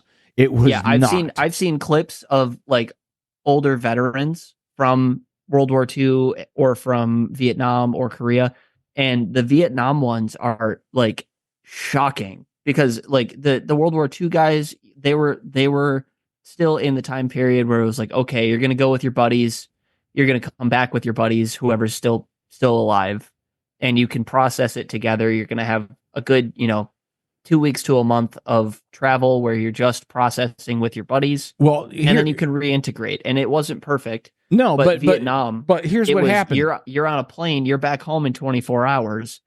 You're with random people that you've never met before, and then we have no resources for you when you get back to the States. So let me put a little different historical perspective in your ear on this one. So. And this is definitively off track, but I think it speaks to kind of what was going on not only in England but also in the United States during these periods of time. So you had these wars ending, and you would have these surplus of military goods, right? So as an example, motorcycles, right? So in England, they were using the Triumphs, the BSAs, mainly Norton as well. Right, but that's where you get your cafe racer culture. Exactly. So this is the point that I'm making. But in the United States, it was biker culture. You get the Harley Davidson. Yeah, you get the hardcore biker culture. And what people don't realize is that really what those started out, at least in the United States. I can't speak to the cafe racers. They were war buddies or just veterans that met up after the war. Yeah, finding a way to cope. Exactly. And that's exactly what it was. So did some go sideways and do bad things? Yes, they did. Whether that was gun running, drug running, prostitution, gambling, so on and so forth. Any illegal activity that any mob member would be involved in, you could have a biker whatever group. They were doing, it was a coping mechanism. It was absolutely a coping mechanism. So in England, you had the cafe racers come about, which were strip everything off you don't need to make it go as fast as you can, low bars. Pub to pub. Well, you were going from cafe to cafe. It was, so they weren't really drinking. They were at the coffee houses. They were doing the record run, which was, they would both stand at a fucking jukebox, drop a coin in, make it around town and try to get to the jukebox next. Yeah. Well, no, they would have to race out to their bike, hop on their bike, start their bike, go a mile down the road, drive a mile back in this race and touch the jukebox first. So it was this idea of the motorcycle's not running. We're both starting from the same place. We both have the same obstacles in front of us, but we both have to do this as quickly as possible. We're both cold starting, right? Get it going. Exactly. Whereas in the United States, it was more about a club. It was more about the brotherhood of it. And instead of being cafe racers, which were meant to be light and go forward fast, these were, long stretched out choppers or they were bobbers. They were, still taking all the weight off of the surplus Harley that they could and making it their own. But it was all about customization. Yeah. And I think that was a very exciting time in this country. I think that was a time of discovery, because this was the point where the kid who grew up his entire life having a buzz cut, knowing that he was going to go into the military, he was going to defend his family, he was going to defend his country. Rejected.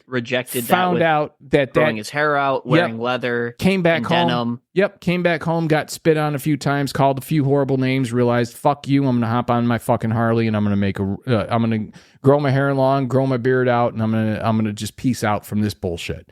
So I think that that's an important thing, because that leads us into... And I mean, that's where you get greaser culture too. Like that's... Exactly. But that leads us into the hippie culture and the drug culture of the late 60s, early 70s.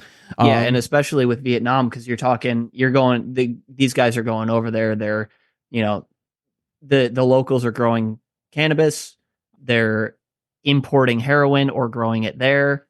And these guys are getting just fucked up. I mean, the amount of stories that you can find of soldiers in the middle of smoking pot, or they're in the middle of a heroin stupor, or, they're in the middle of an LSD trip and, oh shit, there's Viet Cong. Time to pick up a gun. I'm killing someone right now. Exactly. So I think that shaped a lot of what was yet to come. Mm-hmm. And I don't think that actually gets enough credit. I mean, you get your music.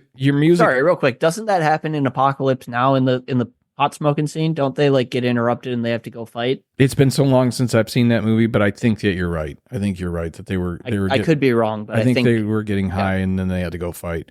But my point is that when people look back at history, specifically like right now when you talk about MAGA, they look back to the 50s and I don't think that you see this with the. They think it's a golden era, but it's not. It's actually really not. It's such a trip, because when you look at all of the problems that we have today, and there are many, we have never lived in a more accepting and understanding and helpful society than safe, just physically safe. Crime spiked in the 90s, and it's been the lowest it's been in human history right now. Even when it spiked, it was still one of the lowest in recorded history. And it spiked from a low point. Yeah. So this is why it's interesting to me that we see what happens. Not to mention that in the 50s, the tax rate, thank you, Eisenhower, a Republican conservative, the tax rate was 90% on the highest earners. Mm-hmm. That is an Eisenhower policy. That is a Republican conservative policy. That is the man who warned you about the industrial military complex policy. So and this all kind of gets to my point of where, you can say through the 40s to the 70s, there was this transition of what it meant to be a Republican, what it meant to be a Democrat, or liberal versus conservatism. And I don't disagree with you, but I think that where the fruit of that tree blossoms is during the Reagan era. Yeah, and that's the thing, in our notes I put, and then, boo, Reagan, the ghastliest ghoul of them all, right? Well, he was, but he wasn't. He was. He was only as, proto-fascist as he was. I love this theory, and you can see it. He was only as proto-fascist as he was because he was an actor in Hollywood that wasn't cutting it. And he wasn't popular, so he wasn't getting invited to the cool communist parties of the other actors. Well, found Nancy, and she had the premium sloppy toppy. And that's what I was going to bring up. and then he became what he was. So that's it's funny that you bring that up, because I was going to bring that up. I don't know if you knew that, Sloppy Toppy. That's a new reference for me, but I'm going to go with, apparently Nancy Reagan was the queen of sucking cock. Throat goat, if you will. Yeah, she was the throat goat in the day. and look, I'm not here to ridicule that. Good for her. Yeah, I'm not here being a priss about it, but like at all. Using that to make such a demon as Reagan. See, though, I don't think that Reagan was a demon as much as I did at the time, because I grew up with your grandmother as my mother, and during that period of time, oh, Elsie. Oh, goddamn, Elsie. There was no one who hated Reagan more than my mother. You know what I mean? There was no one that hated Reagan more than your grandmother. And which was incredibly unpopular at the time. To hate him? Yeah. Oh, God, yeah. Like, that's like blasphemy. So that's like being a Catholic and hating the Pope. So yeah, literally, especially where we grew up in Macomb County in Michigan, and in Macomb County and Oakland County, that was what they referred. Obviously, this is the blue wall. Yeah, but more the Reagan stronghold. But it became a Reagan stronghold, and it became Reagan Democrats. So, like, even her Democratic friends, there were many of them that voted for Reagan, and she lost a lot of relationships during that period of time because she was so anti everything that Reagan was. And I don't think in retrospect that he was as absolutely evil as my mom thought, but I do think hold on, let me finish the thought. Let me finish the thoughts before you make a judgment. I don't think, because she literally saw him as the devil. Okay. And as an atheist, I don't believe in the devil. So right out of the bat, or, right out of the gate, we're not on the same platform here. She believed in God and the devil and thought Reagan was the devil. My view on Reagan was, had the marks and everything. Well, my view on Reagan was that he was just eloquent enough to be dangerous. And I think danger, that's the problem, because he was such a cult of personality, and why I believe he's so evil. Totally. He was such a cult of personality. The same could be said about Trump. Exactly, yeah. Like, you wouldn't have Trump without Reagan. No. You wouldn't. But with Reagan specifically, he was such a cult of personality that he was able to bridge the divide between liberals and conservatives so much that by the time we get to the neoliberal era, so just post Reagan, maybe post Bush, if you want to like get I into would the say, nitty-gritty. yeah, I would say that you are talking post Reagan. You're definitely talking post Reagan, and you're talking post Bush, but you're only talking post Bush by a small amount. And, yeah. So once you get to that's Daddy Bush, not W. Yeah. Once you get to that neo era, they're basically the exact same. Well, the neo era you have to define as Newt Gingrich. Yeah. And honestly, I believe just so as a reminder, he was Speaker, right? Yeah, Speaker Gingrich. He came up with the New Deal, right? So you had this, not FDR's New Deal. No, he came up wasn't. Is that what he called it? I forget. Anyway, point being, what Gingrich was able to do was take, I believe, 60 years of Democrats being in control of the House, right? Yeah. Like, the Democrats controlled the House for like 50, 60 years. Yeah. And Gingrich came in, and with this New Deal that he was presenting, was the first time in 60 years that the Republicans had taken the House. And we've seen what's happened since. All right. This is what, 94? Mid-90s, yeah. I think it's 94 with Gingrich.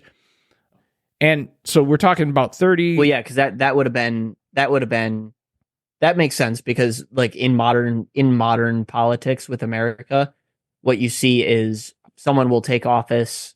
So Clinton takes office in 92, or he gets elected in 92, takes office in 93. The midterm would have been 94, and the midterm for just about every president since HW the midterm has swung in the opposite direction of the president. And this is my point, is that we've not seen anything good happen in the last 30 years. So let's look at those 30 years and try to dissect for a moment as briefly as possible, because we're already coming up on almost 2 hours here. And I'll go 3-4 hours. I don't give a shit. I'm full Rogan. We're getting towards the end, but yeah, I'm in it to win it. So neoliberalism and neoconservatism, basically the same thing. There's only one like real difference, and we'll get there. Okay. Neoliberals, they really go for privatization of public services, which again, refer back to the fascist video or podcast. That's straight out of the Nazi handbook. I don't respect privatization at all. That term was coined to explain what Hitler was doing with the German economy. I didn't know that. So they are, neoliberals are really into deregulating the corporate sector. They're really into cutting public spending. They want to lower income and corporate taxes just across the board. Neocon really, or neolib? Neocon? Neolibs. Neolibs want to do all that? Yeah. Okay, that's a little shocking to me. Yeah, absolutely. We're seeing kind of a shift right now, but neoliberals are totally on board with just cutting income taxes and corporate taxes just across the board. And again, we are seeing that kind of changing right now with, the end of the Biden era into hopefully the Kamala presidency. I think it should be the Mamala. I like that. I like Mamala. Mamala? I like the idea of mom at the helm. Maybe that's because Grandma was such a strong woman. And that's why we named it Elsie's Little Pickles. It was one of those things where you knew if mom had it, you didn't have to worry about it. Yeah. But yeah, so neoliberalism it really kind of just veers towards classical conservatism, like in an ideal sense. So like in the Platonic ideal of classical conservatism. So you would argue in the modern era. Yeah. So you would argue that today's liberal is yesterday's conservative. Yeah, they're just a little nicer about it because, like, if you're doing they're yesterday's neoconservative, or they're yesterday's conservative, but they use pronouns. Yeah, exactly. Because I mean, like, if you're looking at like Reaganite Republicans, they were basically just a neoliberal, except they also denied the AIDS crisis, and they denied the racial tension of the era, right? Mm-hmm. But aside from just being a little nicer to black people and being a little nicer to gay people, neoliberals are just Reaganite conservatives. Well, let's not forget that Nancy Reagan did sit on Mr. T's lap. I forgot about that. So that happened. Yeah. But then we look at neoconservatives and same deal. Privatization of public services, deregulation of corporations, cutting public spending, lower income taxes and corporate taxes. Particularly, they target that towards the wealthiest. So that's one minor separation. And then the big separation between neoliberals and neoconservatives is neoconservatives are very interventionalist. They really like the peace through strength kind of thing. They really like their proxy wars. Well, you're seeing proxy wars, though, with the Democrats right now. Yeah, because a lot of Democrats are currently still neoliberals. See, we're seeing that change because of Kamala Harris. I was going to say, I think that there's something that's different in the air right now. There absolutely is. A lot of Democrats are moving kind of away from the neoliberal thing and kind of moving somewhere else. We're not really sure where. Yeah, I do think that there's something happening I don't know if it's something in the water or what, but you are seeing they grew a pair recently. You're seeing that there is a I don't want to say that this is the answer to the MAGA revolution. Well, I mean, there is the idea of like there's MAGA and then there's blue MAGA, right?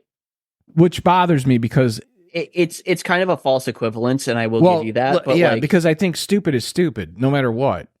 Yeah, and with the blue MAGA thing, there are definitely issues. Israel-Palestine being one of them. But, yeah, and I know that you and I kind of fall on a little bit separate ground on that one, but one that we do agree on is, I think, at least, is that the idea of what's going on in Ukraine, that's a proxy war that, to me, is worth participating in before it gets too far.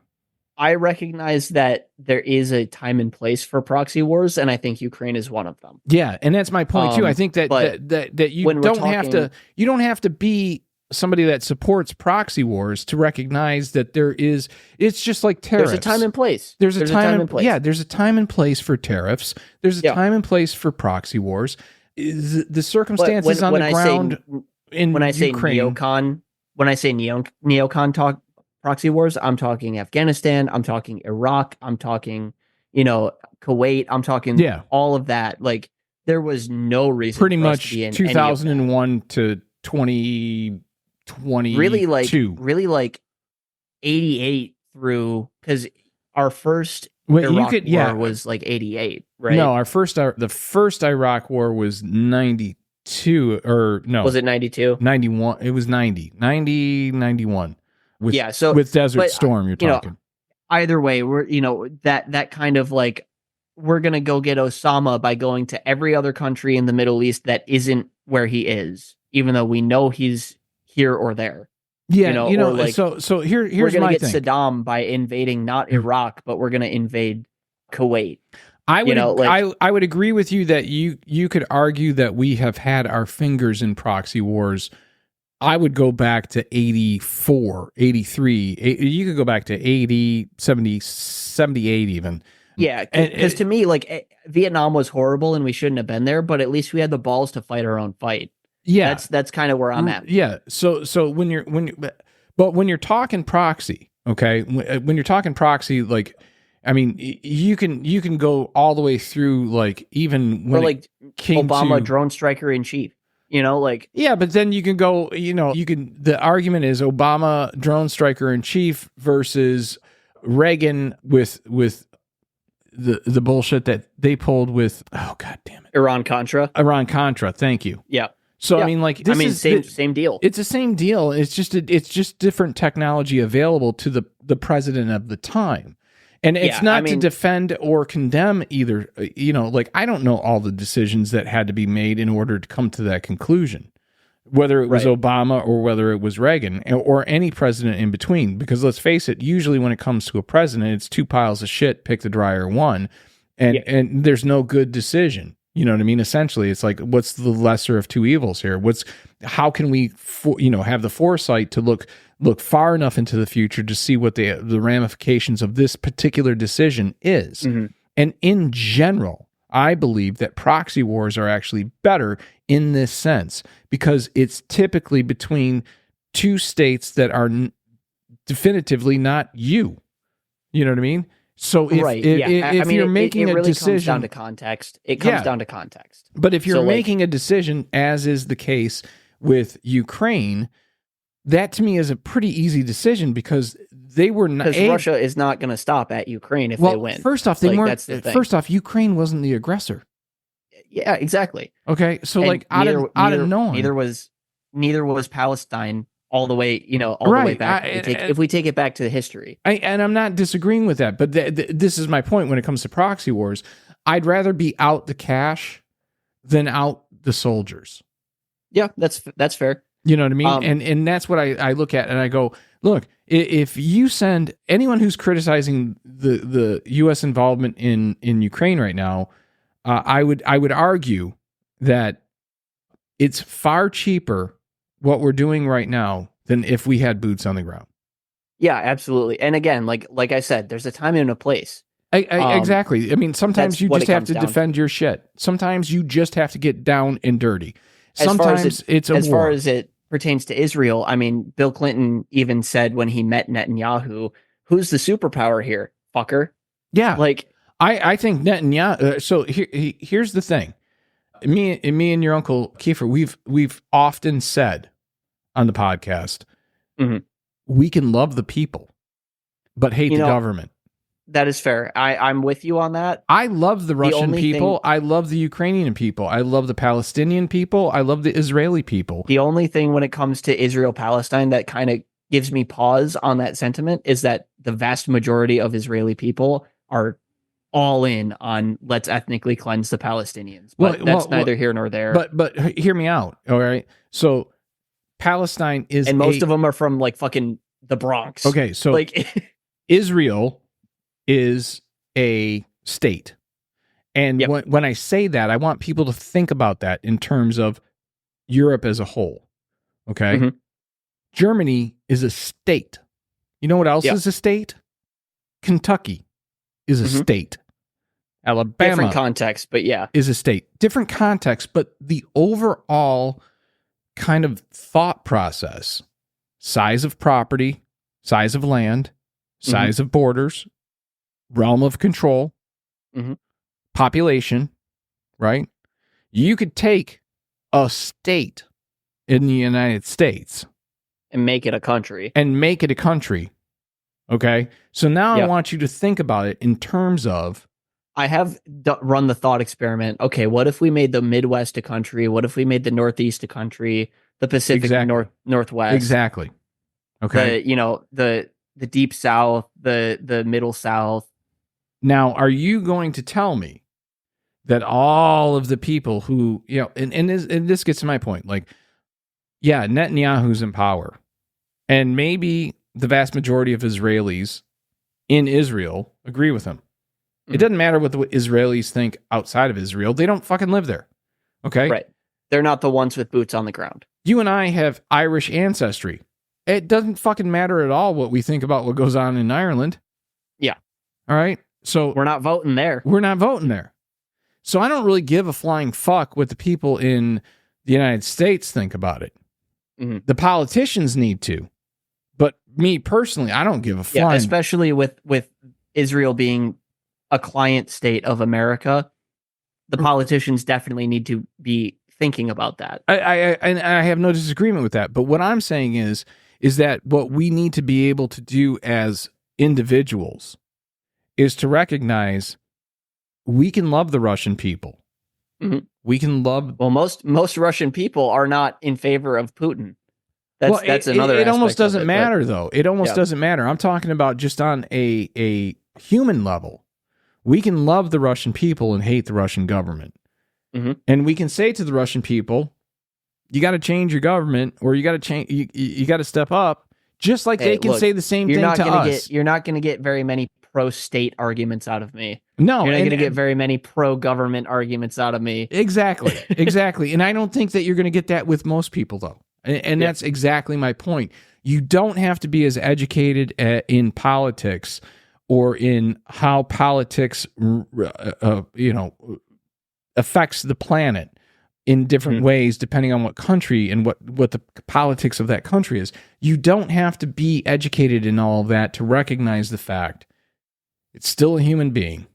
You know what I mean? It's still a fucking human being. And I'm going to come back to this at the end of the podcast, but I want to make this point because I think it's important, especially going into the contentious election that we have. All right, so go ahead. I want to give you an opportunity to finish up here, and then I'll make my final point. Neolibs and neocons, basically the exact same, because Reagan was essentially able to like defang the previously very effective and assertive liberals through his like pre-Trump cult of personality, like I was talking about. And he was a great orator. He was a great orator. You don't get a Trump without having a Reagan.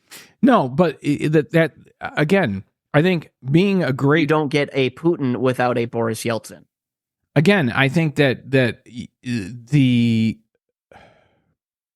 predecessor to the punishment, no matter how long that takes, is the orator, the great orator. Yeah. So I think for the Republicans, Reagan was the great orator.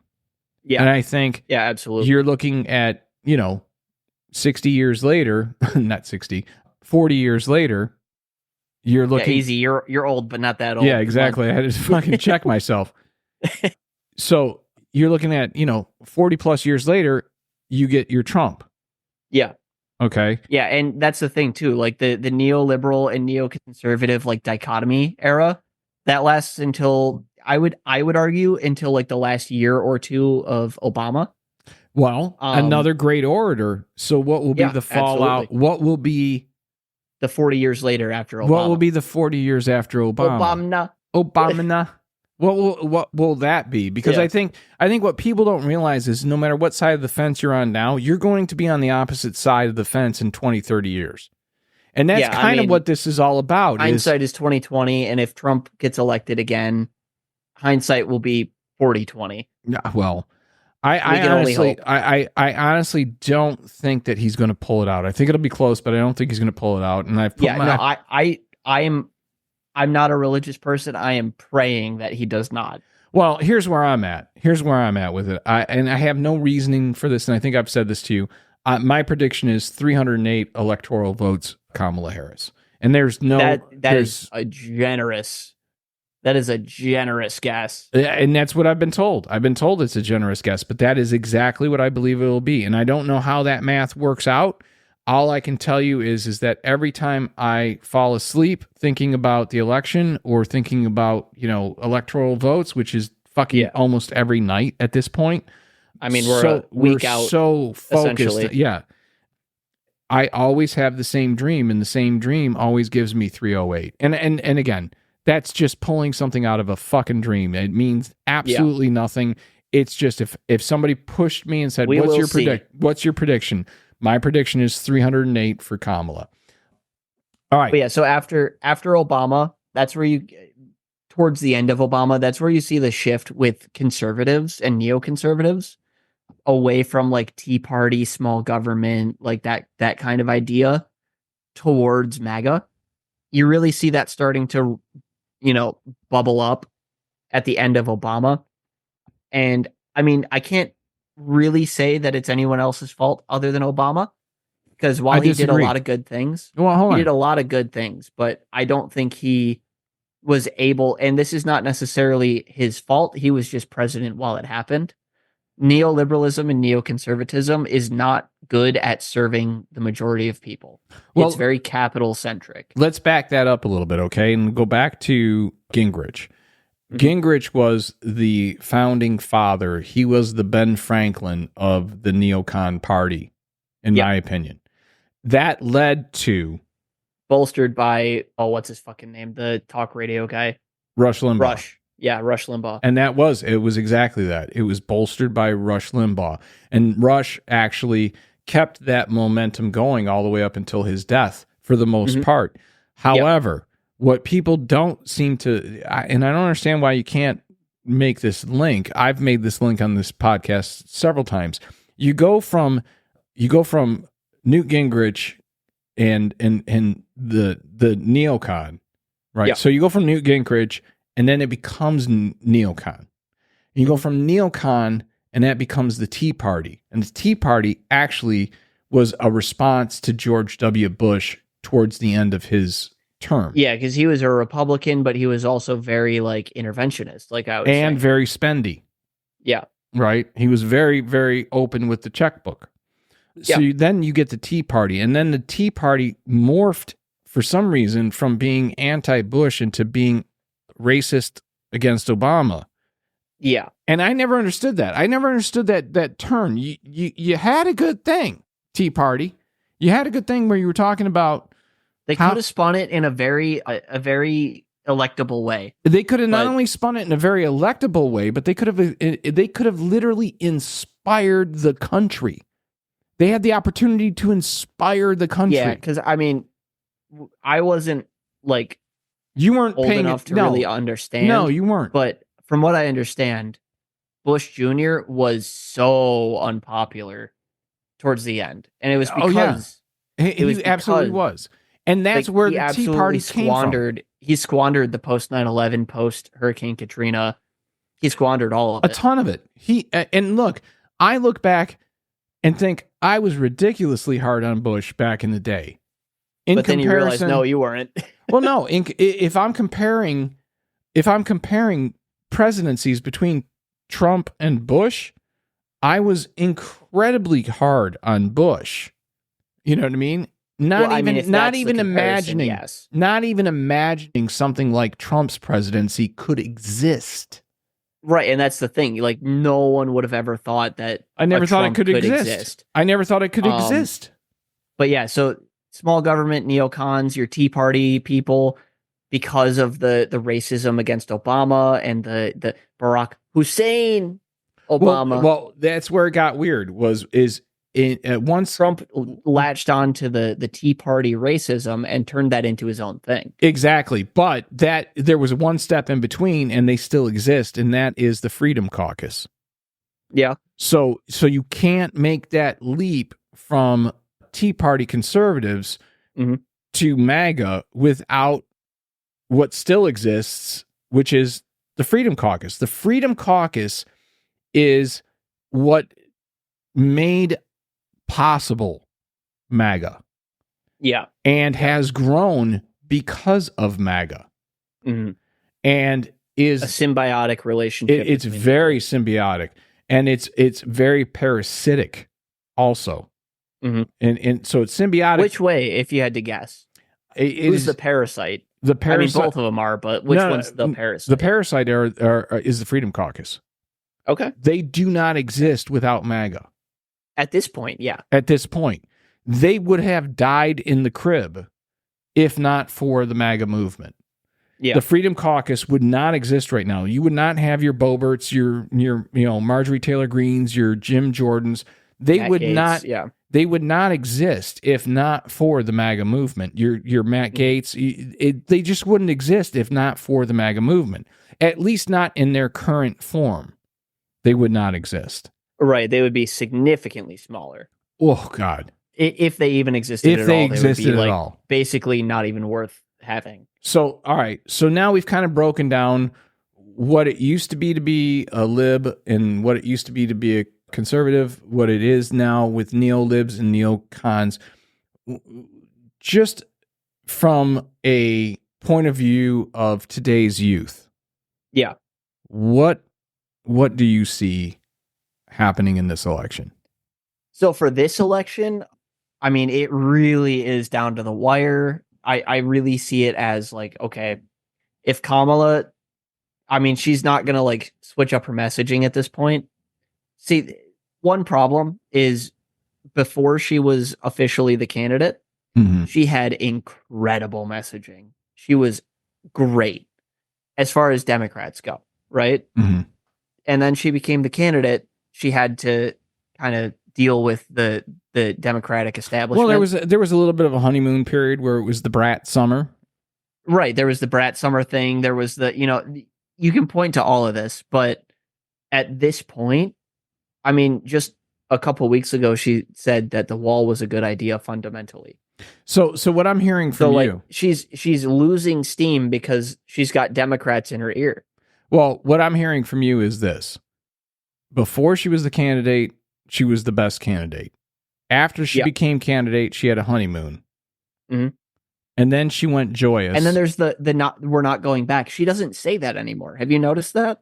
Oh no, I just saw her do a campaign. It was a Michigan campaign actually, and she was it okay? Okay, yeah, no, she's was still it saying it. The Ann Arbor one that she just did? I'm not sure if it was Ann Arbor or if it was Kalamazoo. It might have been. I think it was Kalamazoo that I was watching. Okay, because like that's one thing that like that was such a strong message. Oh no, she's still spitting it. She's the Democrats still spitting took that away from her for a little while. No. I think they absolutely did. Maybe they did, but she's spitting it back out now because the audience is spitting it at her. So and at this point, when the audience is chanting, "We're not going back" at the candidate, it's idiotic to waste that messaging. So there is that. There's also the progression of messaging. Okay. So if you think back, when we started the brat summer, it was, I was a prosecutor. I went up against, rapists and cartels and blah, blah, blah. And I know Donald Trump. I'm going to prosecute him, right? Basically that was the message. And then this type. I know this type. And then the message became, we're going to be joyful warriors. And then it was, we're not going back.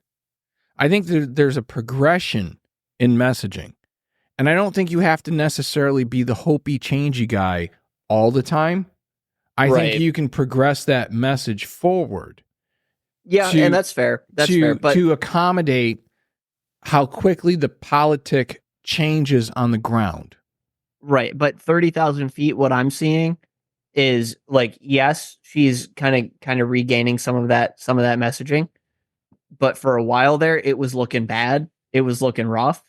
what it got to be, I found, was especially messaging on Israel-Palestine, because that is like number one for people my age. Which I got to be honest with you, I'm shocked that is the topic for your age range. Well, it's because we were taught our whole public education about World War II and how we're never doing that again. And we're not only seeing it happen again, but we're seeing it committed by the same people who suffered from it the first time. Well, yeah, and to be fair, they were only half of the Holocaust. Jews were only half of the Holocaust. Well, hold on. They were the largest group. Yeah, no. But they are now perpetrating a genocide. But hold on. Doesn't it seem, and again, as you know, I tend to see things a little bit differently than the vast majority of people. Yeah. For a couple of reasons. One, I just have a different take. Two, I try to see things from as many possible angles as I possibly can. And three, and I think that this is maybe the most important, I try to not hold the public up to my standard. I view the public and I view politics as a sport. I think that it's easy to forget the stats from the previous season. You know what I mean? So like I think that this has more to do with the fact that we have gotten lazy in our educational system. I mean, I won't lie to you that that's definitely part of it. I think that we have gotten forgetful of our history. And I think that when we don't have our history drilled into us over and over and over again, we are definitively going to be destined to repeat it. And I will show you. Well, it's not necessarily repeat it. It's history. The way that I like to look at it is history doesn't repeat itself, but it very often rhymes. That's good too. So to me, Israel doing a genocide against the Palestinians rhymes with Germans doing a genocide against Jewish people. Right? No, I can see that. But my point is that we are never smart enough to actually sit down and learn from our history. And what I've seen is in 25 years of the 21st century, almost 25 years, right, of the 21st century, we have done everything we can to We're speed running the 20th century. To repeat. I mean, like literally, we are running it at 3/4, or we're running it at 150 speed, 150, 175 speed right now. Yeah. We have jammed in everything. The entire 20th century. All the shitty parts. Yeah. All the shitty parts of the 20th century. We have found a way to jam in to the first 25 years of the 21st century, which means that we are desperate to fucking repeat our stupidity until we figure it out. Leads me beautifully into kind of where we go from here with the neocon thing. All right. How do we get there? Yeah. So as we discussed in the fascism episodes, the neocons have completely abandoned conservatism. They are as fascist as it gets at this point with MAGA and Trump. Right. Mm-hmm. Now there are still some holdouts and people kind of reversing that position, but they are by no means the majority. It is, at this point, a fascist movement. Has been for a while. Neoliberalism simply cannot defend itself against fascism indefinitely unless the fascist movement kind of like dies out on its own. It's kind of like trying to put a forest fire out with sawdust, right? Mm-hmm. Yeah. Like you might be able to do that with a candle. You might be able to do that with a very small fire. Mm-hmm. But when we're talking a forest fire, you were just adding fuel to it, right? And that's kind of what neoliberals try to do with fascism. Is they're focused on these small little like concessions where like, Kamala comes out and says, yeah, the wall was fundamentally a good idea. I just think it would have been implemented poorly under Trump. That's a concession, right? You're conceding to a fascist. You're conceding a victory to a fascist. The wall is simply just a bad idea. And there's nothing wrong with saying that. So let me make the devil's argument. Let me play the devil's advocate on that for a second. Mm-hmm. Is it not possible that two things can be true at the same time? For example, wall, which I disagree with, okay, so I'm not really defending this, but for the sake of the argument, right? In certain places could be effective. I would be highly skeptical because if you're gonna have a wall but not a full wall, then you might as well not have a wall. I look, I'm not trying to defend the wall by any stretch of the imagination. I'm just I'm trying to steel man her argument from the point of view of, okay, well, if she really believed that, is it possible that she was approaching it from two things can be true? It's possible, but let's look at it 30,000 feet, right? Mm-hmm. Immigrants are a net benefit to our economy. They don't take jobs from anyone other than high school dropouts, which that sucks, but how many high school dropouts are there actually? They pay more into taxes than they receive in benefits from the government. Yeah, these things are all true. They get paid less than minimum wage. Again, all true. All right. They run our agriculture. Again, all true. And then on top of all of that, they commit less crime on average than native-born citizens. All true. And on top of that, the biggest problem that they always cite as far as we need a wall because fentanyl, right? But that's coming through that comes ports. Through regular ports of entry, usually by sea from China. Yeah, no, I agree with you on all those things. Any point that you want to take. That you want to take. I think that you can make the argument that there are choke points entering the United States. Okay? There are certain just geographical choke points. And then on top of that, it's illegal to disallow people from crossing a border because you can't request amnesty from some other country. All right. It's against international law to do that. All right. I'm going to take your word on that. I don't know international law for fuck all anything, so I can't. That's one of the very few that I do know. Okay. I can't confirm or deny that, but I'll take your word on it. My point being, you can have two things be true, right? Yeah. You can say building a wall is a waste of time and a waste of money. With a shovel or a ladder, they're going to get around it. Exactly. But you can also make the argument that in certain geographical areas, utilizing wall to help enforce a natural choke point where people are forced into, just like at Disney, you have to go through the entrance. You got to go through the entrance, right? You got to go through the line. At some point, you got to go single file. No matter how much you disagree with that, at some point, you got to go single file. Well, those little fucking ropes, those aren't walls, but for the sake of argument, they're a fucking wall. They're separating me from the person who's in front of me at that point in line. Okay? Yeah. So two things can be true.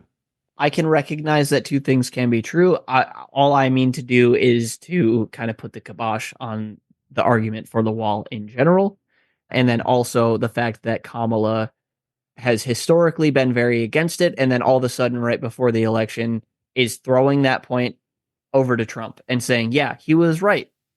He's not. I think part of that is politics, obviously. And sometimes she's trying to get a voter base that is not going to vote for her in large enough numbers to do anything.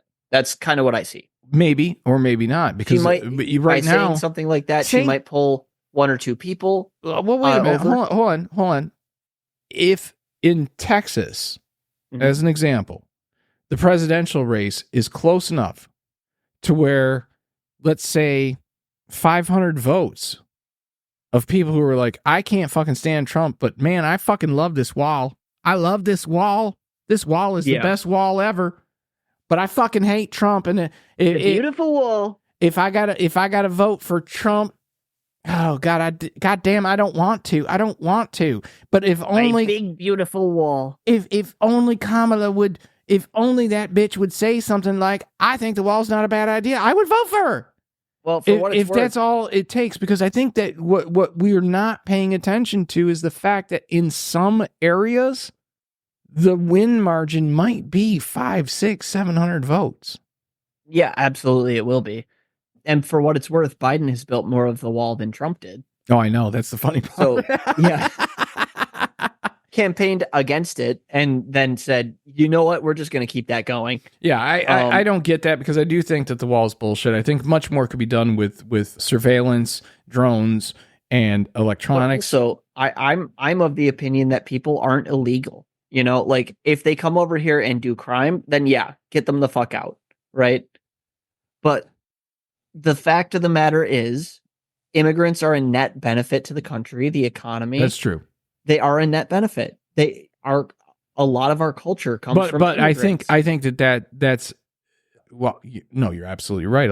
All of our culture comes from fucking immigrants. We're all immigrants. If we're not Native American, we're all immigrants.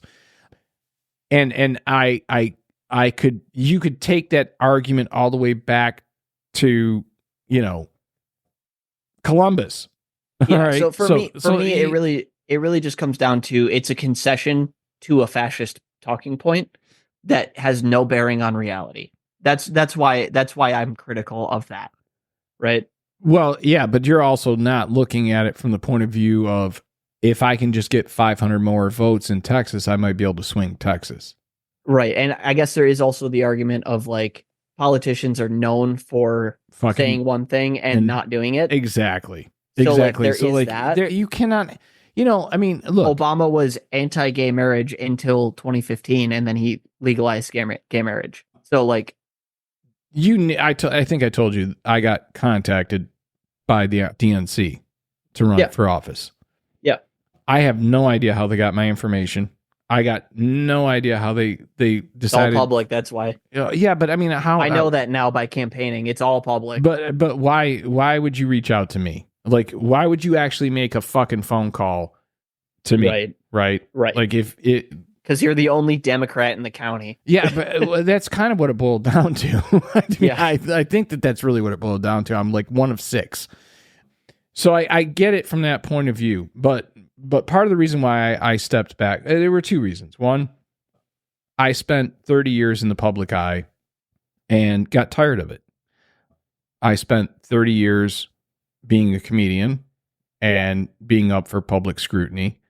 And in the course of that, I'm sure, like every comedian who's done it more than fucking a minute, there's shit out there that I've said. More than the Kill Tony crowd. Yeah, I'm sure that there's more that I've said out there. I mean, like, they've pulled shit that was 10, 12 years old out on comics and tried to cancel them. It's one thing if you're trying to cancel a comedian. It's another thing if you're a political figure.